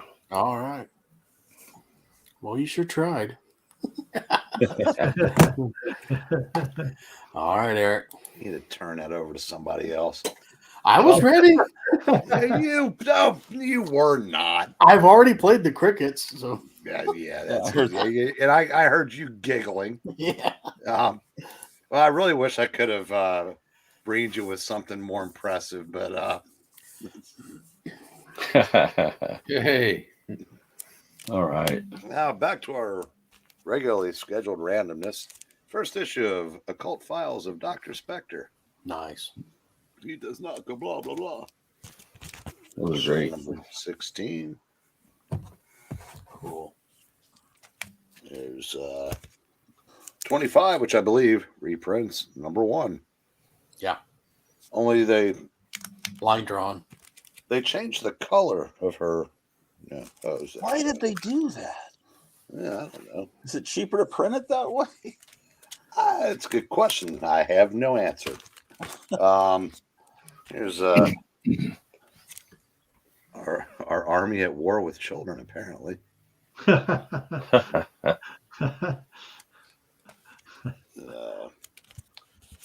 Planet of the Vampires. I love that comic. Here's one that you're speaking of, Billy Graham. Yeah, I was just looking at that one earlier in the video I shot. See, I want to see Black Mariah versus the original Amanda Waller. That'd be a hell of a knockdown drag out. Here's Power Man Iron Fist 51. Got lost in a sea of really good books at the time, but going back and reading this stuff has aged really well. This was a lot better than I remembered it being. Yeah, it's a good title. Do you file those books under H, or am I insane? No, well, I've seen them under L, I've seen them under H, I've seen them under P. I just do P because the majority of them were Power Man Iron Fist. I kind of do it the way it starts. Sometimes I'll do that depending on kind of like what it was called when I first started, I guess. Yeah, that's what, like the Marvel Frankenstein. I have it under M from Monster of Frankenstein. No, so I feel like I have that messed up and Tomb of Dracula messed up under T and D. Couldn't go a whole night without a little romance. Nice. And Charlton to boot. Number 1. Yeah. Cool. And number 12. The last page, you get the first appearance of the shadow of the character find of 1970, late 77, 78. Razorback with the big pig. Wow. Is that a spec book? Oh, if they and Razorback actually showed up in Sensational She-Hulk. Yes. And 20 Yes, years he did. later. Nice cover. There's Submarine and Aaron and number 3. That's No More Love. Here's No, it's no more. No more. Superman. No, 156. I believe they did that. Great crypto cover. and Supergirl. See, Gratu, when I say I'm afraid to take them out, or I'm not going to take them out of the bag. No. It's entirely different reason. I'm afraid they'll just like decompose. Well, if they're That one might. Like a Vampire in Sunlight. Oh, some of these books, like I said, they've got maybe one more time out of the bag. Yeah, I don't. So every time you pull it out, it's a gamble. Yeah. Here's Jimmy Olsen, number 70. This Cool. had First some. appearance. This had some. Yeah, instead of Super Dickory, this had some Super Jimmy Dickory. Yeah. That's the Remember first correctly. appearance of the silver kryptonite, which was fake. Now we're getting to the good stuff here. Hey. Oh, Little start a sweethearts. pile for me. Throw that in there. There's another issue of Sweethearts. I love reading that stuff. It's just so I can't believe some of the stuff that they write in there. Yeah, there's about 6 different stories that they just rework again and again and again. But I don't know, some of that original stuff, I think they knew they could get away with because it's a romance. They're not going to, the comic code's going to go, oh, we don't need to look at that. Go ahead and send it through. this is one where I was working on a random box of comics and I decided I want to buy this. So I took it up to the guy I work for and said, all right, how much? He gives it the once over, then the twice over, hands it back to me and says, Merry Christmas. What? Wow. That's Oh, a nice nice. gift. That Yes, it is was. awesome. Yeah, I said my old collection. I mean, I had all this stuff, but man, this is this is probably the nicest thing I've reacquired. There's a Tarzan. Finally getting around to reading them. I don't remember if I read them when I was buying them off the rack when I was a kid. They're good. They're real good. They are. It's a good series. Yeah. Do you like the DC or the Marvel series the best? Marvel. Yeah. I Marvel put a little more. Is more of like a complete story. I mean, I do like the DC stuff. I love the DC Corax. Yeah. I think Marvel did a good In job. what world with, is that a teenager? I think Marvel did a good job with the Jane relationship with Tarzan. I mean, she's a little more believable. Look at old high school yearbooks from that time period, though. Guys looked like they were 30 when Yeah. they Oh yeah, I'm not talking about the guys, but I mean, apparently she's got a crush on Bob Crane. That wouldn't be good. No, Tomb of Darkness. Nice. Still two-gun kid action. Excellent. And let's see, here's Witching Hour. Wow. Oh, that's a great I've cover. never seen that one.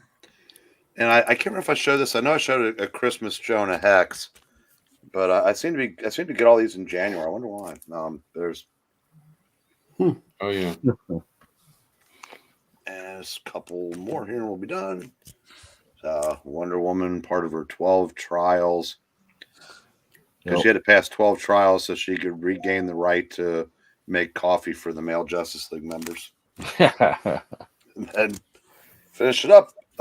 Claremont Byrne X-Men. Yeah. And that is it. Wonderful stuff. Wonderful stuff. I liked everything I saw tonight. That was great. I want to thank our 2 guests for sticking it out this long with us. Oh, definitely. Appreciate you. It's always good to have you guests, and we appreciate it. I think people get tired of seeing us same old. So it's nice to throw in some new blood every now and then. Well, thanks for the invite. Appreciate it. Definitely. And It's Jambo, always fun. I came across a picture of myself. I thought Jambo might want to see. Back in the days when I was dressed up as a Klingon and I was hanging out with Yeoman Rand. So, Oh wow. Oh, wow. soak it in. Who's that? That looks like Linda Evans. That's Yeoman Rand on What was Oh, her yeah. real name? I don't remember it now, Yeah. Mike. Grace Lee Whitney. Okay.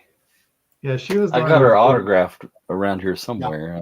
I had about 3 of them. Yeah. She was the one that had the crush on Kirk, right? Yeah, Yeah. basically. Okay. Did you just show a picture? Yeah. Did you not see it? No, I didn't see it. Oh, Throw it up, seeing the Micah. Brady. I'm seeing us as the Brady Bunch. Oh, you can't see that now? No. Huh.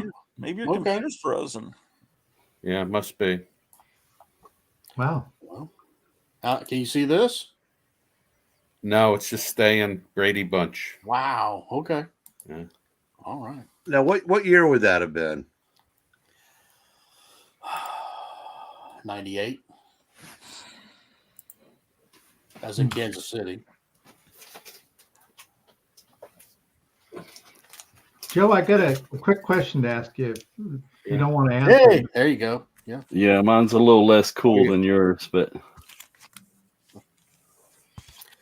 black and white. Yep. She was written to be the Miss Kitty of the series, but I guess Right. she had trouble with drugs or something, and then they just wrote her out. Am I accurate on that?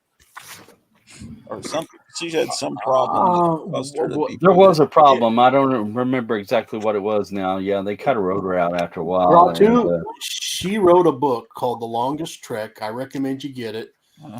One of the producers, and she would not name who it was, did something extremely inappropriate to Roddenberry.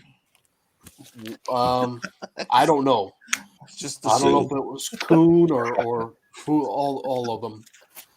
But she confided in Spock, and Leonard was the only guy that knew about it. And then the guy got embarrassed. The producer that did the bad thing to her got embarrassed to see her all the time, and they slowly just wrote her out. Yeah, it was a very, very terrible thing. She comes back. Got around. She didn't have to write out Lieutenant Uhura because she went right along with it. Right. They bring her back for the first movie, but they punish her. They don't let her wear makeup. So I always had a crush on her, when I was a kid watching that.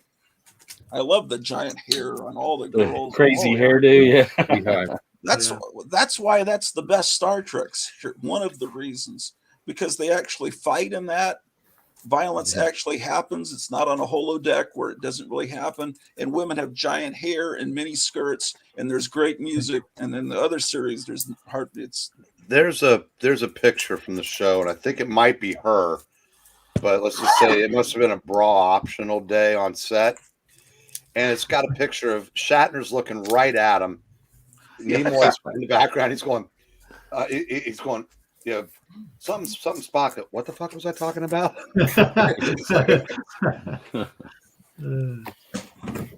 Hey, Are we Joe, done showing? Joe, I got a quick question for you. Yeah. You were in Hawaii and you moved to Tennessee. My wife and I secretly would love to live in Hawaii. What caused you to go from Hawaii to Tennessee?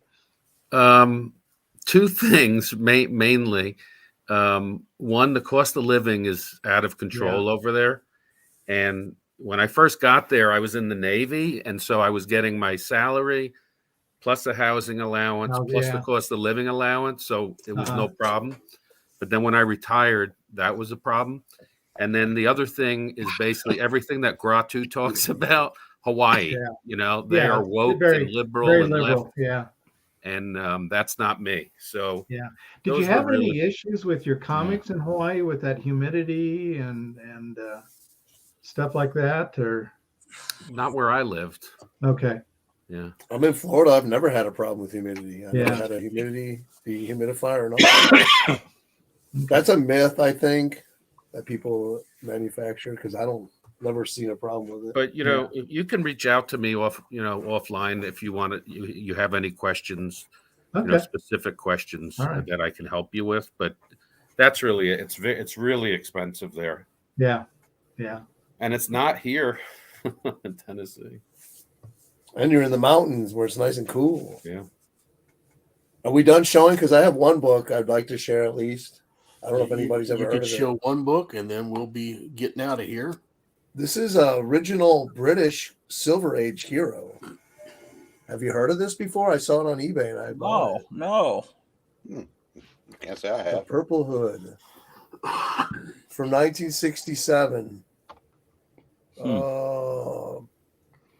Published by John Spencer and Company. That looks pretty cool. I couldn't find any more. Is the interior art one shot? Is that cover's pretty good? Forgot. With black and white on the inside? It may be. I forgot. Let me look. It's pretty nice. That was $27. Pretty thick. Don't be half a man. Yeah, it's black and white.